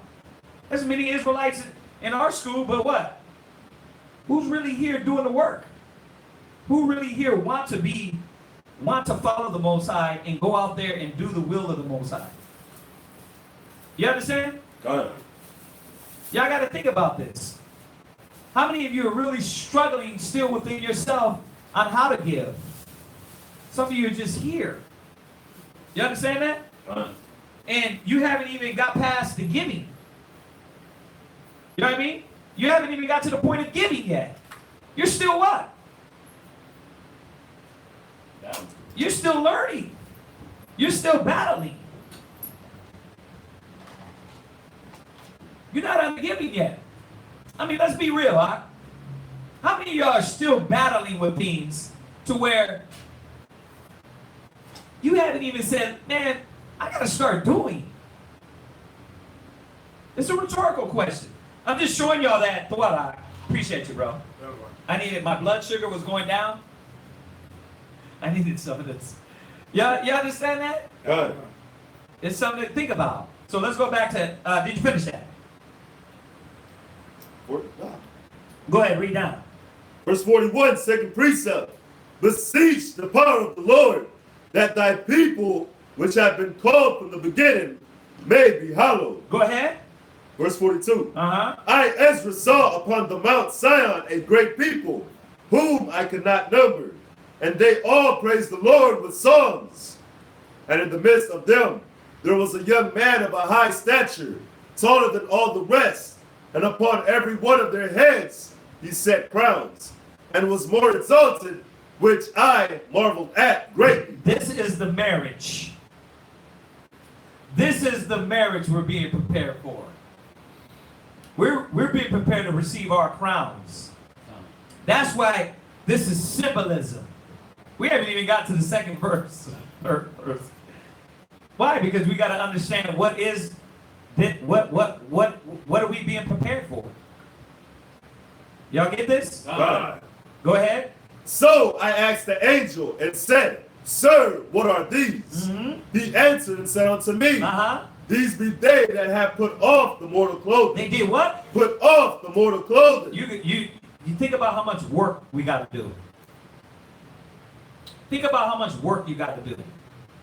They put off the mortal clothing. Hey, you don't got an apocrypha? Get them an apocrypha. You understand this?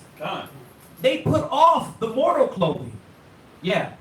Can I say also that that is like the work.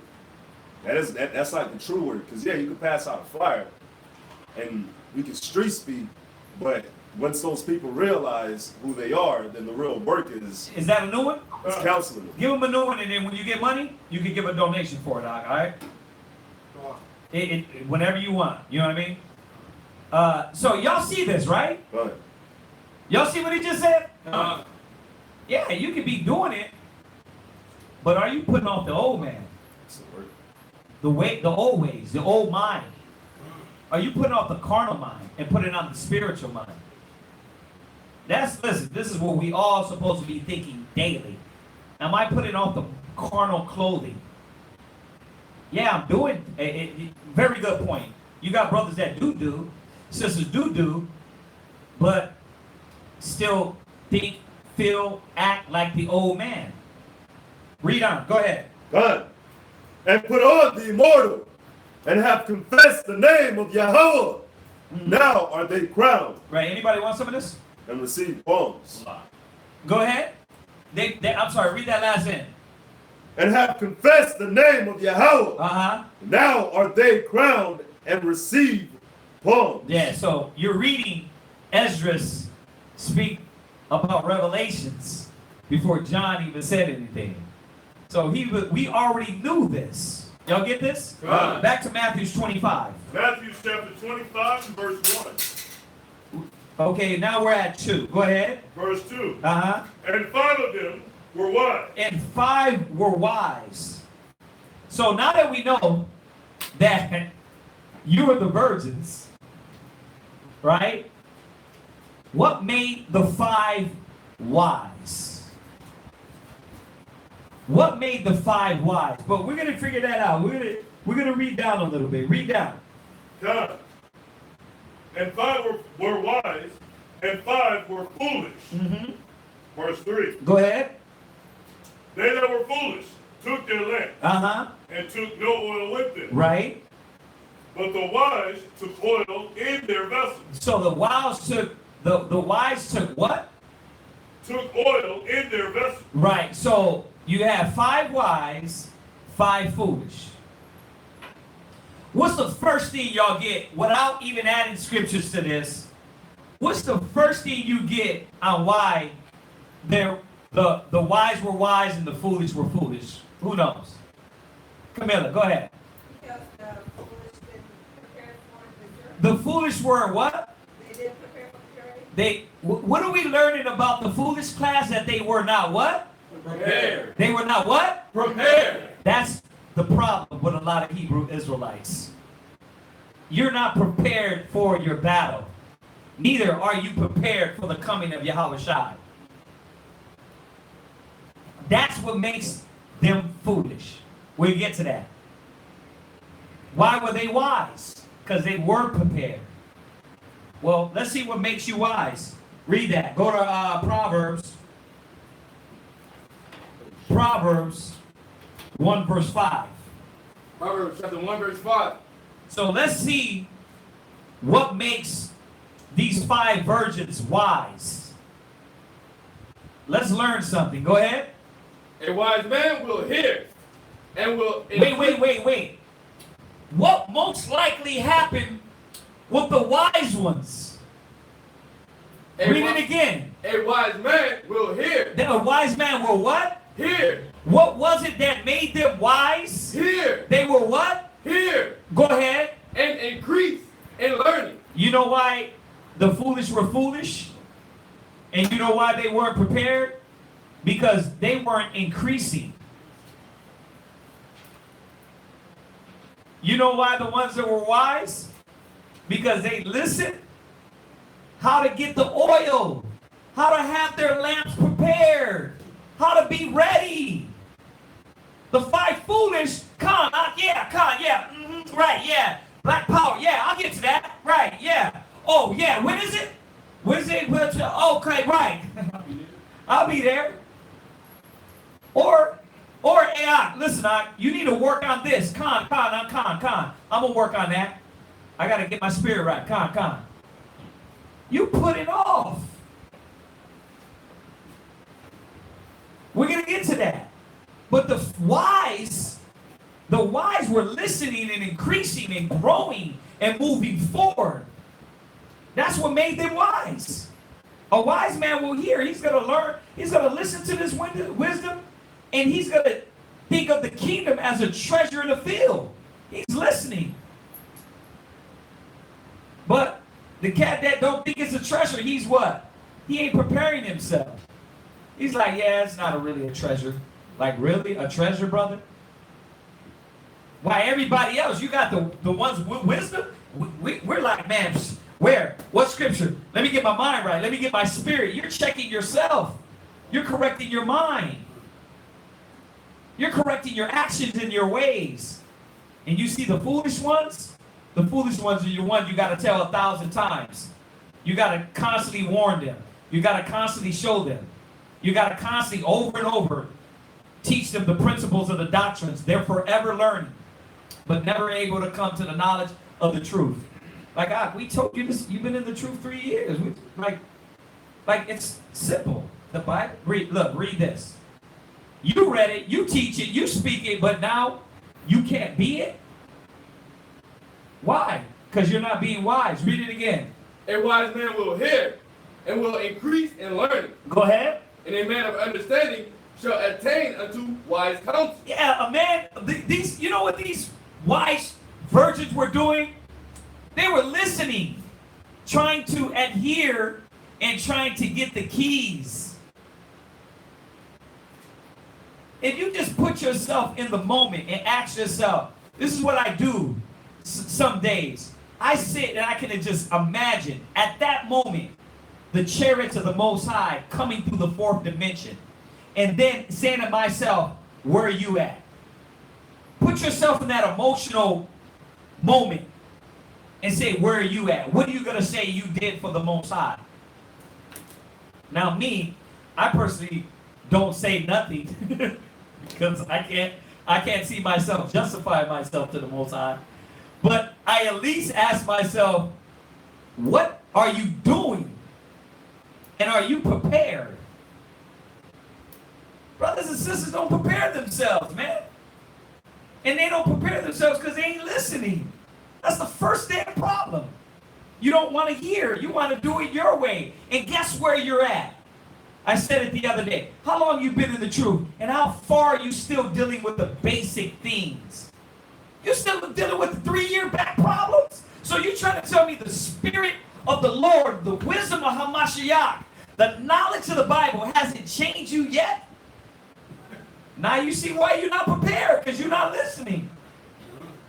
Y'all get this? Go from there. Go to Proverbs 24, verse 5. Proverbs chapter 24, verse 5. Go ahead and read it, John.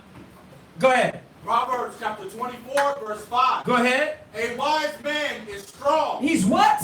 Is strong. Yeah, you know why they made it to be prepared? Because they were strong and ready. not ready, man. We're preparing you. We're giving you the tools to be ready. Because he's going to come as a thief in the night. Y'all are tripping. You think you got time to play around. You think you got time to procrastinate. You think you got time to cry and play games.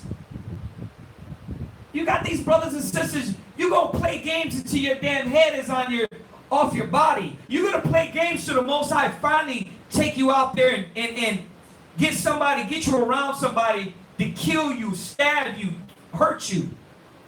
You're playing games with the wrong thing. Now, if you had not known, there would be no sin. But you know. So you can ignore all the classes that we go over. You can act like you don't see it and I'm gonna throw that class right out of my head.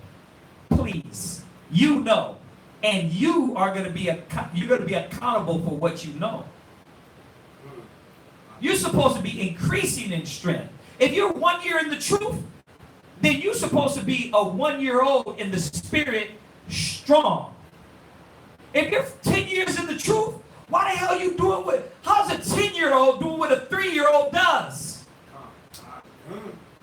That's why I said, brothers always coming at, hey, how long you been in the truth? I've been in the truth this amount of years. But you're acting like you've been in the truth a month, a year. So don't come to me with that. You know when I know you've been in the truth? Because your character and your example will show forth in standard. So I don't care how long you've been watching brothers online in the truth. When did you start doing it? I was born in the truth. But you know I never say I was born in the truth and yeah, I knew the truth since I was in the baby's belly. You know when I consider myself being the truth at 15 years old, when I got my butt up and started doing the work. That's when I consider myself being in the truth. Because I actually started doing something. Not when I was a toddler and because I knew the truth. You understand that? So you got to ask yourself, are you getting stronger? Because that what separates you from the foolish. Strength, growing. Go ahead, read on. Yea, a man of knowledge increaseth strength. Yeah, a man in knowledge. No. He gets weaker. He gets in the truth and his mentality and his mind and his faith and his love and his compassion and her sisterhood and brotherhood gets weaker. It gets weaker or what? What does it say? Increaseth strength. It increases. Why are you not increasing? Now you see why the five were foolish. Because they weren't growing. They weren't prepared. They didn't have the things to get them to the end.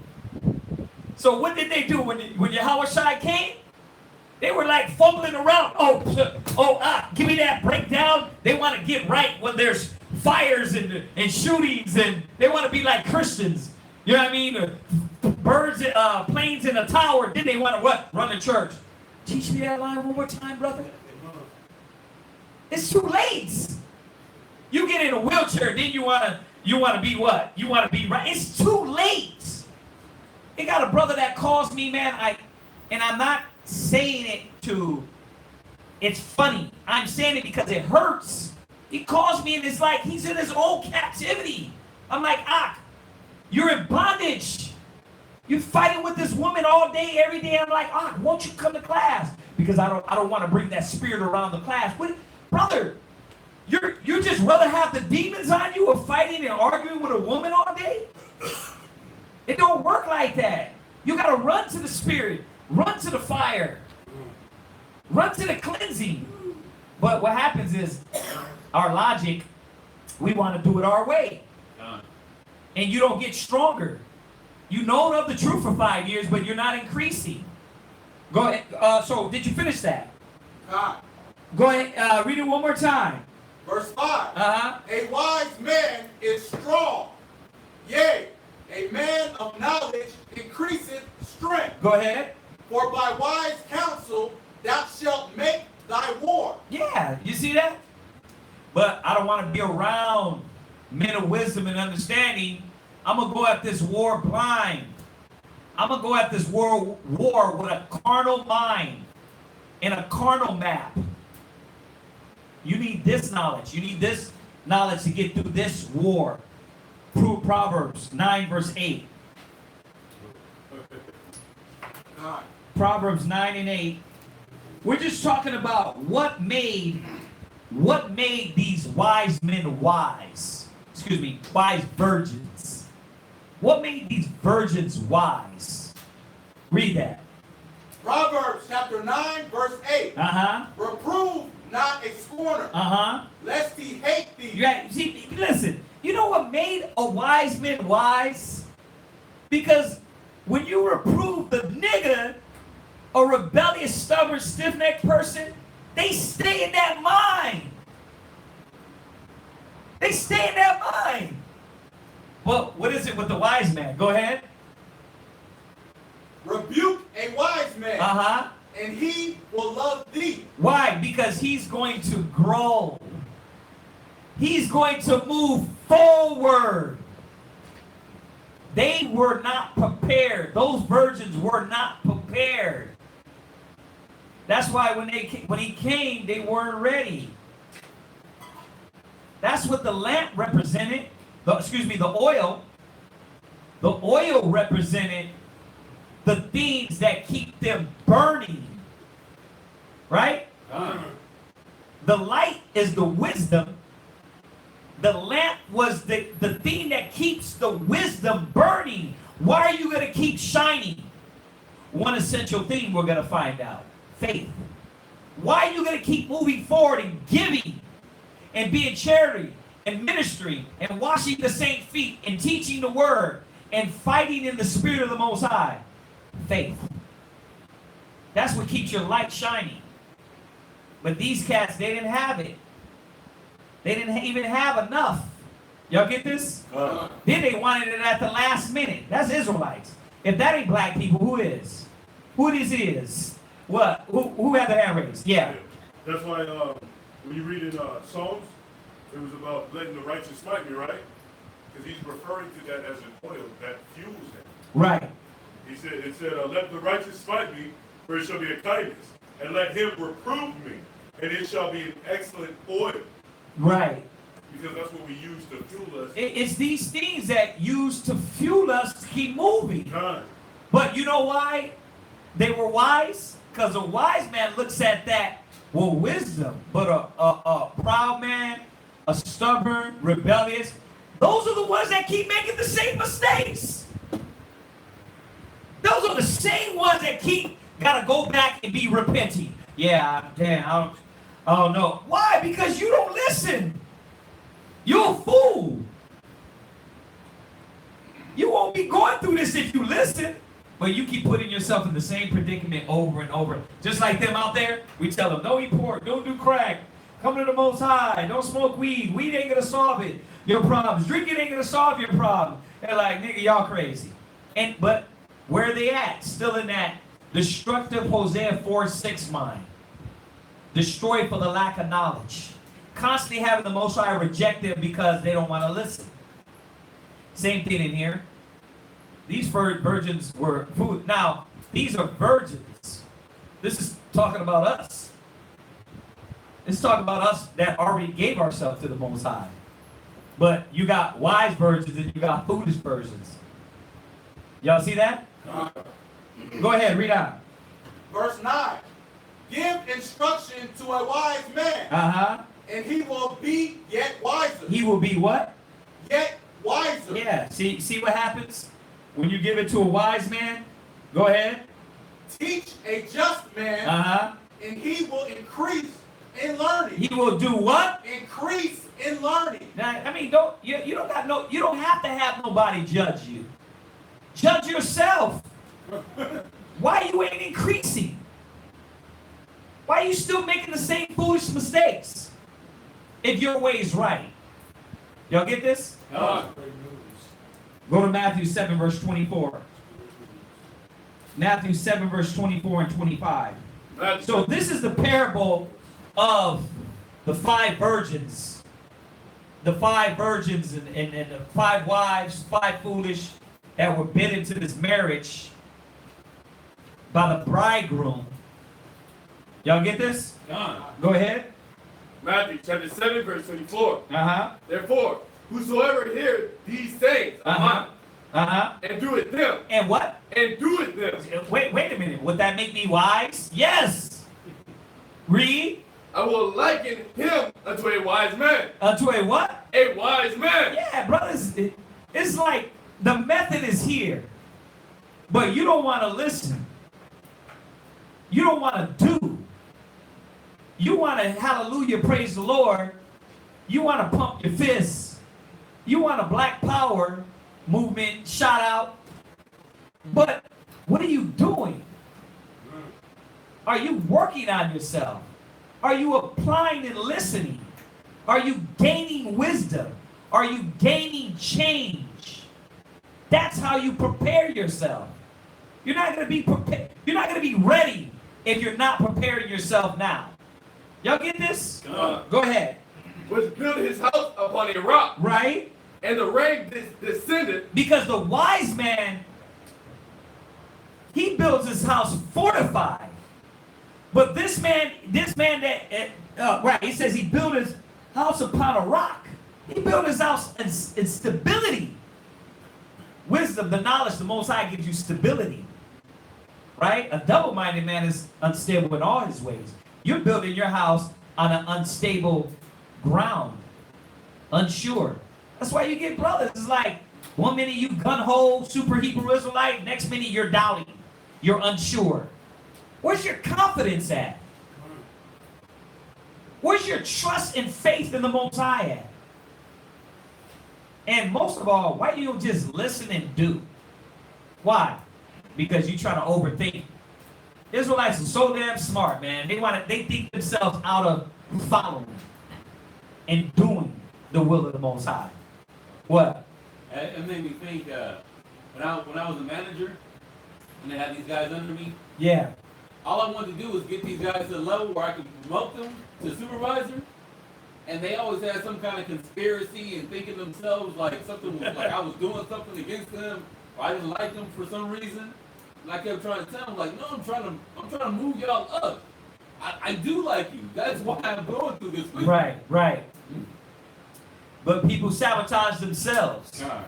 You got people so much, they want to have control so much that they sabotage themselves. They're not ready to give themselves and be humble and learn, and you sabotage yourself, man. So just listen. I hope y'all writing these down, because these scriptures ain't made up. The scriptures is showing you, and listen, there's a lot more I could have added to the wise man, but we'd be here all night. We'd just be here on a wise man scriptures. You know what I mean? Just wise man class. There's more elements that these why they were wise. You see that? But what I wanted to show y'all was the essential elements. Listening, hearing, and not when you are reproved. The reproving is going to build you. Y'all get that? Go ahead. God, which built his house upon a rock, and the rain descended, and the floods came, right? And the winds blew, and beat upon that house, right? And it fell not, right? For it was founded upon a rock. You see that? That's what made him wise. Are you building your foundation on this? Wisdom, knowledge, and understanding of the Most High? Or is it on your pride? Or is it on your lusts? Or is it on a carnal possession? Oh, I'm only doing this for this purpose. I'm only doing that for that purpose. What are you building your foundation on? You see that? This is another reason what makes you wise. Luke 12:42-44. So, Luke 12. Yeah. Luke 12, chapter 42. And the Lord said, excuse me. And the Lord said, who then is that faithful and wise steward? Right. You know, you see that word there, right? God. What? What word? Faithful. Nah, steward. Yeah, I can trick you on that one. Steward. Why? Because he's reminding you, you are a worker, a steward. You're doing the stewardship of the Most High. Who is that wise worker? Same thing we're talking about in 25. Well, who is those wise virgins? Where are we at again? Luke chapter 12, verse 42. Go ahead. And the Lord said, who then is that faithful and wise steward? Go ahead. Whom his Lord shall make ruler over his household, to give them their portion of meat in due season. So he's asking, who is it? But he's answering too. Who is going to be the faithful and wise steward? He gave you one key there. Faithful. He's what? Faithful and wise steward. He's what, class? Faithful. He's what? Faithful. He's faithful. There's a key. Faithful and wise steward. Go ahead. Whom his Lord shall make ruler over his household. Yeah, the only way you're going to get crowned is you got to be faithful and wise steward. Go ahead. To give them their portion of meat in due season. Go ahead. Blessed is that servant whom his Lord, when he cometh, shall find so doing. So he's what? Blessed is that servant whom his Lord, when he cometh, shall find so doing. Yeah, you know what is going to make you that wise steward? Is you being faithful and doing. Two key points in here. This is what made the virgins wise. Y'all get this? Let's go back. Go back to Matthew 25. So you can actually use this for faith without works. Right. Con. Go back to Matthew 25 where we left off at.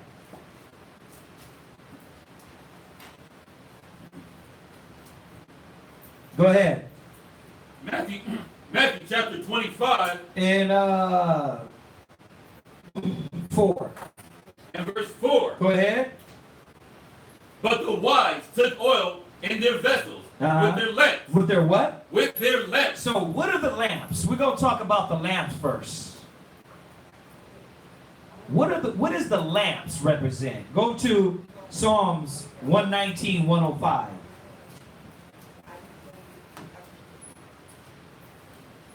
Go to Psalms 119, 105. Read that.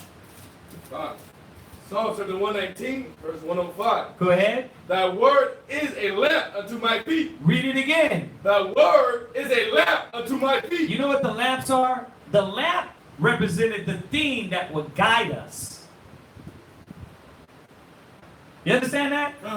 They didn't have they didn't have the thing fueling the thing that guide us. So you got the word, but what fuels the word? You being faithful, you being wise, right? Ask yourself this: what's going to get you to the end? Faith. That's it. I can have the law, I can have the lamp, but guess what? I don't have no faith. I don't have no oil to get me to the end. You understand that? So what is the lamp? Read it again. Thy word is a lamp unto my feet. It said the word is a lamp unto the feet. Why? Because when you got the lamp, read. And a light unto my path. Yeah, when you got the lamp is guiding you. And guess what? It's a light to you. It's your light. The wisdom is a light. The knowledge is a light. The law is a light that guides you. That's the lamp. That way, when you move, you don't trip up. When you make a decision, you make the right choices. Now you're seeing why these other virgins were foolish. They're foolish because they didn't even have the things that kept them going to see in front of them. Now they're walking without the light of the Most High. That's a foolish action. You put yourself in a predicament, man, that's going to destroy you. Go ahead, read. verse 106. No, go to Proverbs 6, verse 23. So we're talking about what is the lamp in Matthew's 25. Proverbs chapter 6, verse 23. Proverbs 6, verse 23. Proverbs 6 and 23. Oh, go ahead, read that. For the commandment is a lamp. For the what? The commandment is a lamp. So the laws, the commandments of lamp. That's what keeps us moving forward. Why are you doing this? What gives my perception to see things around me? What gets it clear, to see clearly? The laws, the commandments, the wisdom. But then it shows me, wow, I'm not going to make a wrong move because I got the laws in front of me making decisions for me. Not emotions, not what your grandmama said, not what your mama said, not the logic of this world, but the laws of the Most High. So if you want to be wise, you got to go to the scriptures, the lamp, to lead you in this life. Y'all get that? So this is the lamp. Y'all getting this? Okay, read it again. For the commandment is a lamp. Right. And the law is light. Read. And reproof. And what? And reproof. See? That'll keep you on track. When you make a wrong move, the law, the lamp, was supposed to show you where you're walking, and the law reproves you to keep you on the right path. Now you see where the fools came in? They don't want to hear that. They don't want reproof. They don't want wisdom. They don't want correction. They don't want to hear the law of the Most High. That's why they are not going to be prepared. This is something we got to really understand, that if you wanted to know how to get into the kingdom of the Most High, this is it. How many of you prepared? How many of you are prepared in using and constantly using wisdom of the Most High? How many of you are getting stronger and stronger? You got to ask yourself that. How many of you let the wisdom guide you instead of your emotions? Because you don't want to do it that way. You just don't like it. How many of you let the wisdom guide you? You understand? It's rhetorical. Go ahead, read. God, and reproofs of instruction are the way of life. You see? So that lamp was going to keep them walking to the end to be prepared for Yahushua. But the foolish didn't see it. They weren't ready. They weren't prepared. They took light of the situation. Go ahead. Verse 24. To keep thee from the evil woman. Right, all right. That's it on that. Keep you from that too. All right, jump from there. Go to Proverbs 4, verse 18. Proverbs chapter 4, verse 18. And 19 you're going to read. Go ahead. But the path of the just is as the shining light. Go ahead. That shineth more and more until the perfect day. You see that? So the path of the righteous, you'll be able to see. Why? Because you got that lamp. And what is it again that it's repeating in here? You're getting brighter and brighter, not dimmer and dimmer. You don't lose faith. You increase in faith. You don't lose patience and kindness and long suffering. You increase in it. Why? Because you start to see more clearer. Not get more dim. Yeah, I can't see. Your lamp is shining brighter and brighter. Go ahead. Verse 19. The way of the wicked is as darkness. So where does the foolish come in? It says there were 5 wise and 5 foolish, right? What made them foolish? Read it again, that part. The way of the wicked is as darkness. Is as what? Darkness. They can't see.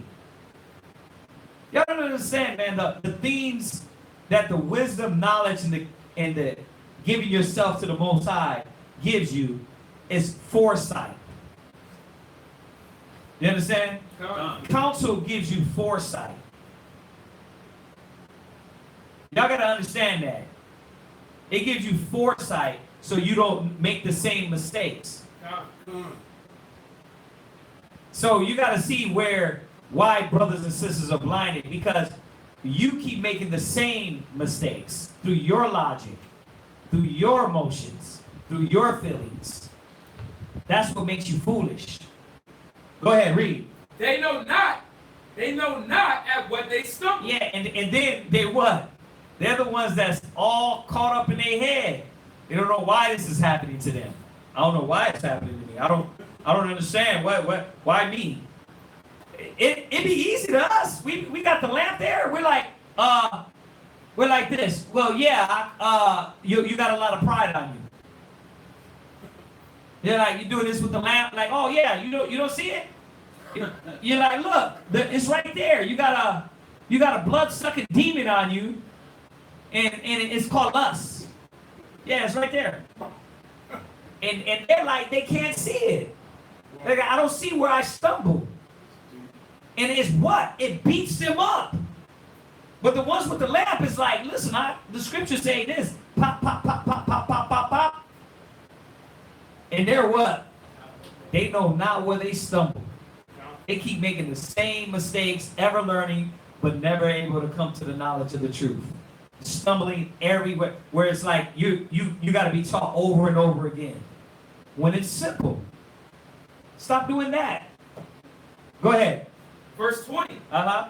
My son, attend to my words. Mm-hmm. Incline thy heart unto my saying. Okay, that's it on that. Go from there and go to. So y'all getting this, right? Jump back to Matthew's. Jump back to Matthew's.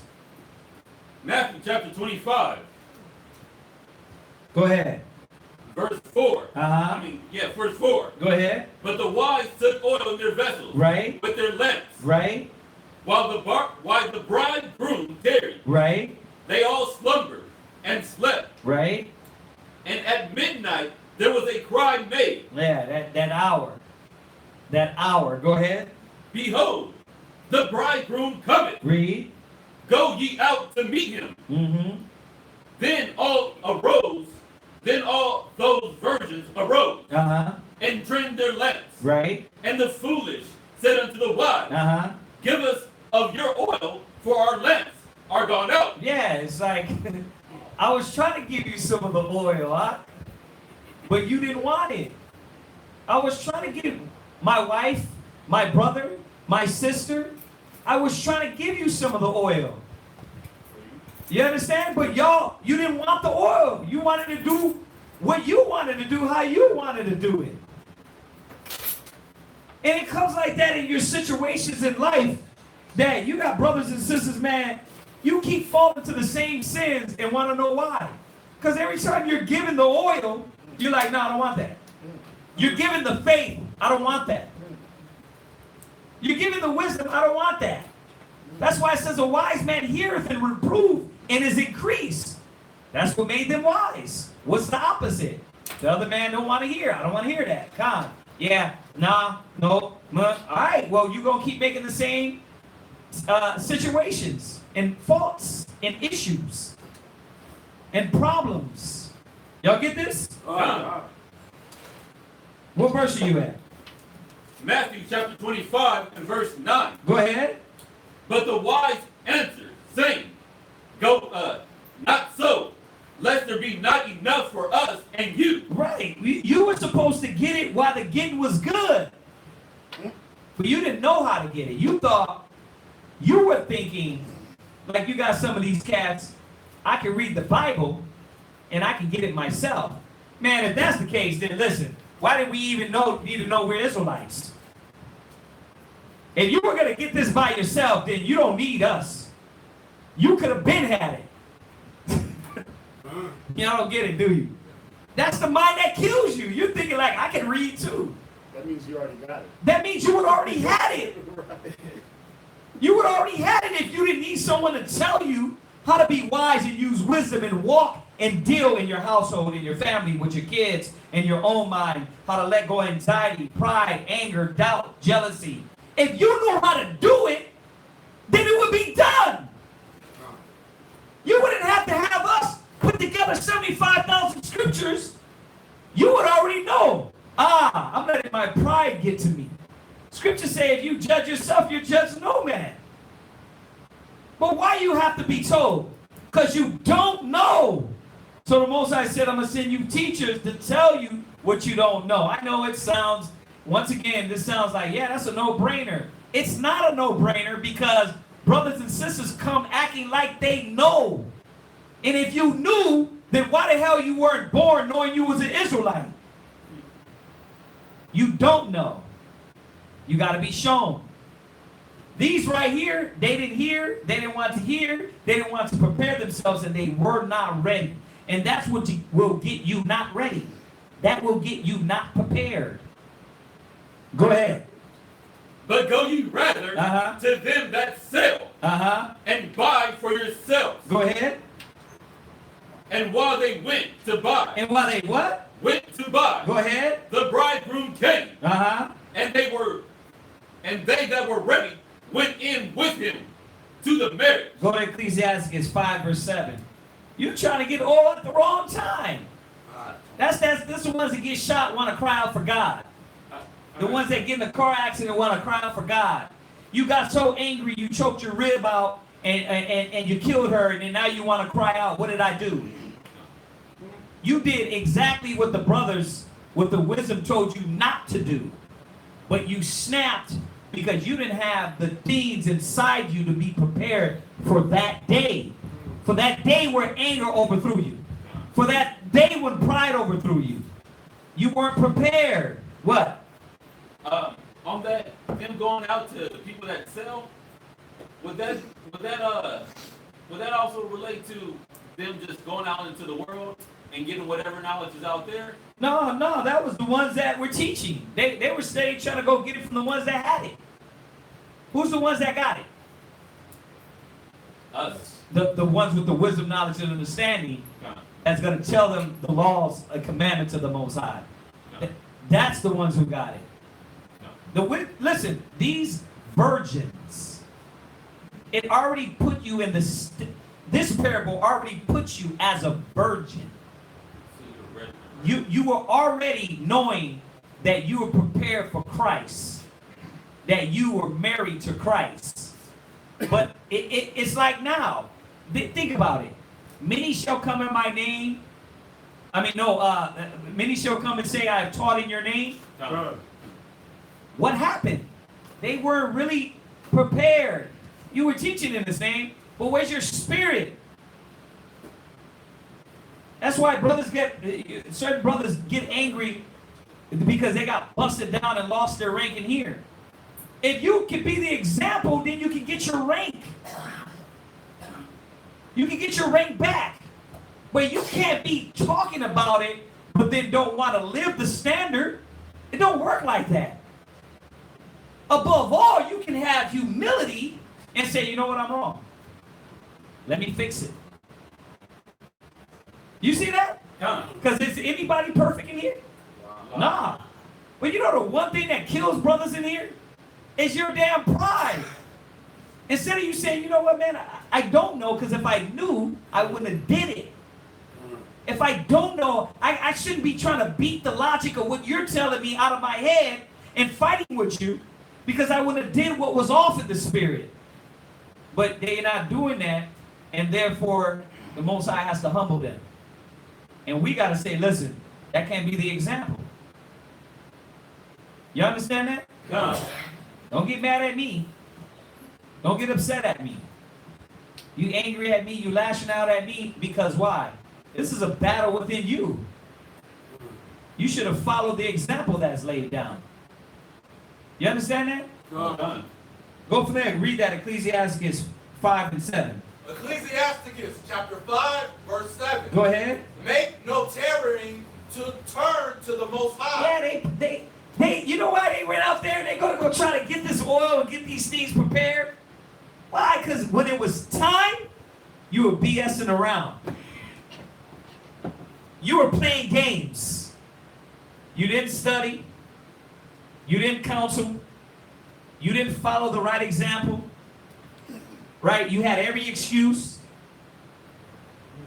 It says, make no tarrying to turn to the Lord. Read. and put not off from day to day. That's what the foolish did. The foolish, they was like, yeah, I'll get to that. Instead of you hear the brother at your door constantly, how many classes you need on? Listen, you gotta get counsel. Your decision making is off. You gotta use wisdom. You know what I mean? You're too emotional. How many counsels you get on that? Yeah, your anger, you let your anger rule you, brother. You need to get counsel and go through scriptures and let a brother show you. But you let that rule you. Sisters, you're dividing your household, causing division in your household. Sis, you got to be humble. You got to follow your husband. But you don't want to hear that until it's destroyed. Or you're going to what? Maintain a consistent double-mindedness. That way it's back and forthness. And then until that perfect day. And guess what? 10, 20 years, 30 years, you're still what? You're a 30-year-old person in the truth with a 3-year-old mind state. You didn't grow at all. Now you want to talk about, can I get some of your oil? Hey, could you give me that breakdown? It reminded me when I got shot. I was hanging around my cousins and them, and I knew I should be hanging around with dummies. I was 17, 18 or something, hanging around with them. They're throwing up gang signs, and I get shot. First thing I did when I got home, open up my Bible. Now I want to find Jesus. Yeah, like, man, because I already knew, don't hang around with dummies. But I let that influence me. You understand that? It's too late. How about if I got shot in the head? I'll be in the fourth. I wouldn't be doing none of this. A shot in the back. Shot in the spine. How about that? People always want to think of the consequences after the fact.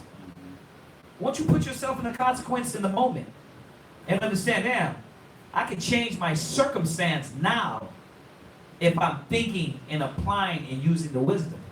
Y'all get this? So don't put off. That's the problem with the foolish. The foolish virgins, they put off. They thought it was a game. Go ahead. Because they forgot that. They forgot. Sarah. They forgot the time was short. Right. That's what it was. The foolish versions were like, oh yeah, I'm gonna do that. I'm gonna get it. I got time tomorrow. I got time. Yeah, I got time. But they forgot that the time. Brothers forget that the time is short, and the signs are here, and it's like, yeah, I'll get to that. Yeah, I'll do that later. Study. Yeah, I'm gonna go do something else other than get my mind right. Fruitful works. Stop being tossed to and fro. I still got time to play games. I still got time to do that. It's like, keep saying it. Ask yourself how long you've been in the truth. Ask yourself, are you getting stronger? Are you getting stronger and better at what you're doing? You understand that? Come on, finish that. For suddenly shall the wrath of the Most High come forth. Yeah, that's what happened to the foolish, right? The wrath of the Most High showed up and it was too late. Go ahead. And in thy security thou shalt be destroyed. Yeah, you get these people that's like, the Most High ain't doing nothing to me. I'm getting away with all of it. Okay. I just smile. I already got shot. I don't got to live in those shoes no more. I'm like, listen, we already know. You know what I mean? I just smile. Okay, you're your own person, right? Freedom of choice, freedom of America. You're an Americano. You can do what you want to do. I like when they get prideful. Why? Because their downfall is going to be that much more hurtful and painful. Why do you think America is going to be destroyed like it is? Pride, ego. Go ahead, read on. And perish in the day of vengeance. Right, go to Isaiah 55 and 6. Psalms 32 and 6. And you know what's crazy about that scripture? It says, in thy security. Yeah. Security was supposed to protect you from danger. Think about it. How could you be destroyed in your security? Yeah, because what security was it? Right. It wasn't the Most High. It wasn't the Most High security. Woe to them that cover with a covering, but not of my spirit. Right. You see that? So that security was that false sense that I got time. I can get to it when I need to. That false sense of security. You get that? Con. Go ahead. Read that. Isaiah chapter 55, verse 6. Go ahead. Seek ye the Most High while he may be found. Yeah, you must be seeking him now. How? You're supposed to be dealing with this knowledge, this word, as if it's a treasure in a field. You're supposed to be running ecstatic and crazy over getting the wisdom and knowledge and increasing and learning. You're supposed to, your light is supposed to increase more and more and more. I say it again. I've been in truth 20-some years. Every time I get in this book, it's a refreshing. The work is refreshing. It's a constant renewing. How I go about and increase in the work, in the counseling, in the leading, in the teaching, in whatever venues or avenues. It's a constant growth, and it's a constant vision being fulfilled. You got some brothers stale, old, tired. And when I say old, meaning old in mind, like tired, bored. Like, nigga, you bored because you whack. Spirit ain't whack. You whack, nigga. Like, you can come with that bored-ass face all you want. But the spirit on you is because you're not thriving and fighting for the word as if it's the last greatest thing. You understand? No, I'm just saying that same mind has never even got to the point of leading. You see what I'm saying? Like, you bored, you stale, but who have you led? Who have you developed? You can't get bored and stale if you haven't led people and developed minds and spirits. You understand that? So it just shows you that there's levels to even the level. Brother get rank, there's a level in that rank that he has to fulfill before he goes to the next level. Some people think, oh, well, I'm an officer. Okay, but you got to learn how to be the best officer you can be. It's not just about I'm an officer. How do I become the best officer of 50? And then I can move up. But you can't get bored if you ain't the best officer of 50. You can't get bored like that. You got to say, how do I achieve the best officer of 50? Then I can move up, officer of 100. Now I got to be the best officer of 100. There's levels within the level. Yeah. Brothers don't see that. It's like, no. I'm an officer now, so I made it. The truth's over. Yeah, I made it. Done. I did that. I did that already. I fought my fight. I taught class already. I taught class. I did them. If you deal with it here, I taught class. I did them all, and I counseled my rib. I'm good. But there's levels to even counsel them. There's levels to them all. There's levels to everything that we do where something is constantly growing. It's constantly growing. You may not have your communication skills down, but you may have your counseling down. But then you may have your counseling and no communication. It's all these things that you have to grow. Yeah. Say, damn, okay, I achieved that. What's the next thing? What's the next thing? Yeah. You can't get satisfied with just the basic level. Yeah. That's all it is. Rank is just basic. What about the stuff inside the rank? What about the things you got to do inside of that? Yeah. You got to constantly be growing and building within. Now, if you take out the word rank, then you're dealing with the essential elements of you striving for perfection. It ain't got nothing to do with rank. It got something to do with where you at in your spirit and what level you keep moving to. Rank is a facade. Position is a facade. It's all about, but men need that. That's why the Most High does it.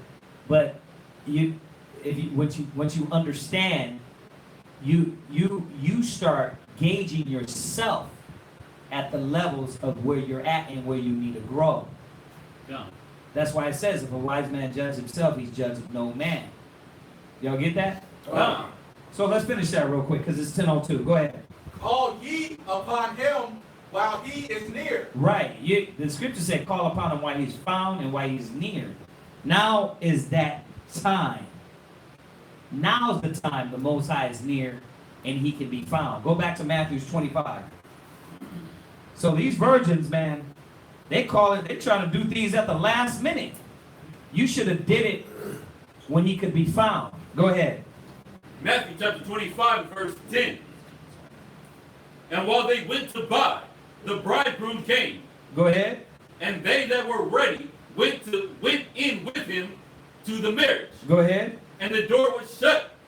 Afterwards also the other virgins, saying, Right, right. You see that? So there's going to be a certain time where that door is shut. Ain't no opening that door. Ain't no trying to get back in. When this ride, when the Most High shuts that door to the kingdom, there ain't no, hey, I want to get right now. You were supposed to already been on that. The scriptures tell you, and we're going to have time, it said mercy will end. When you go to Esdras, it said mercy will end. So now's the time to get what is needed and to be those wise stewards, or wise virgins in this case, to make it to the kingdom. So I mean, y'all get that, right? Come on. Go ahead. Saying, Lord, Lord, open to us. But he answered and said, verily I say unto you, I know you not. Watch therefore, for ye know neither the day nor the hour. Why is he saying watch? Because he's saying they weren't prepared. The parable is be ready. Have your spirit ready. Get the tools to keep you moving forward. You know what I mean? Instead of jumping religion to religion. You know what I mean? Weakness to weakness. Foolishness to foolishness. Being tossed about. You're supposed to be ready. That's what this is all about. Right? Us making it to the kingdom.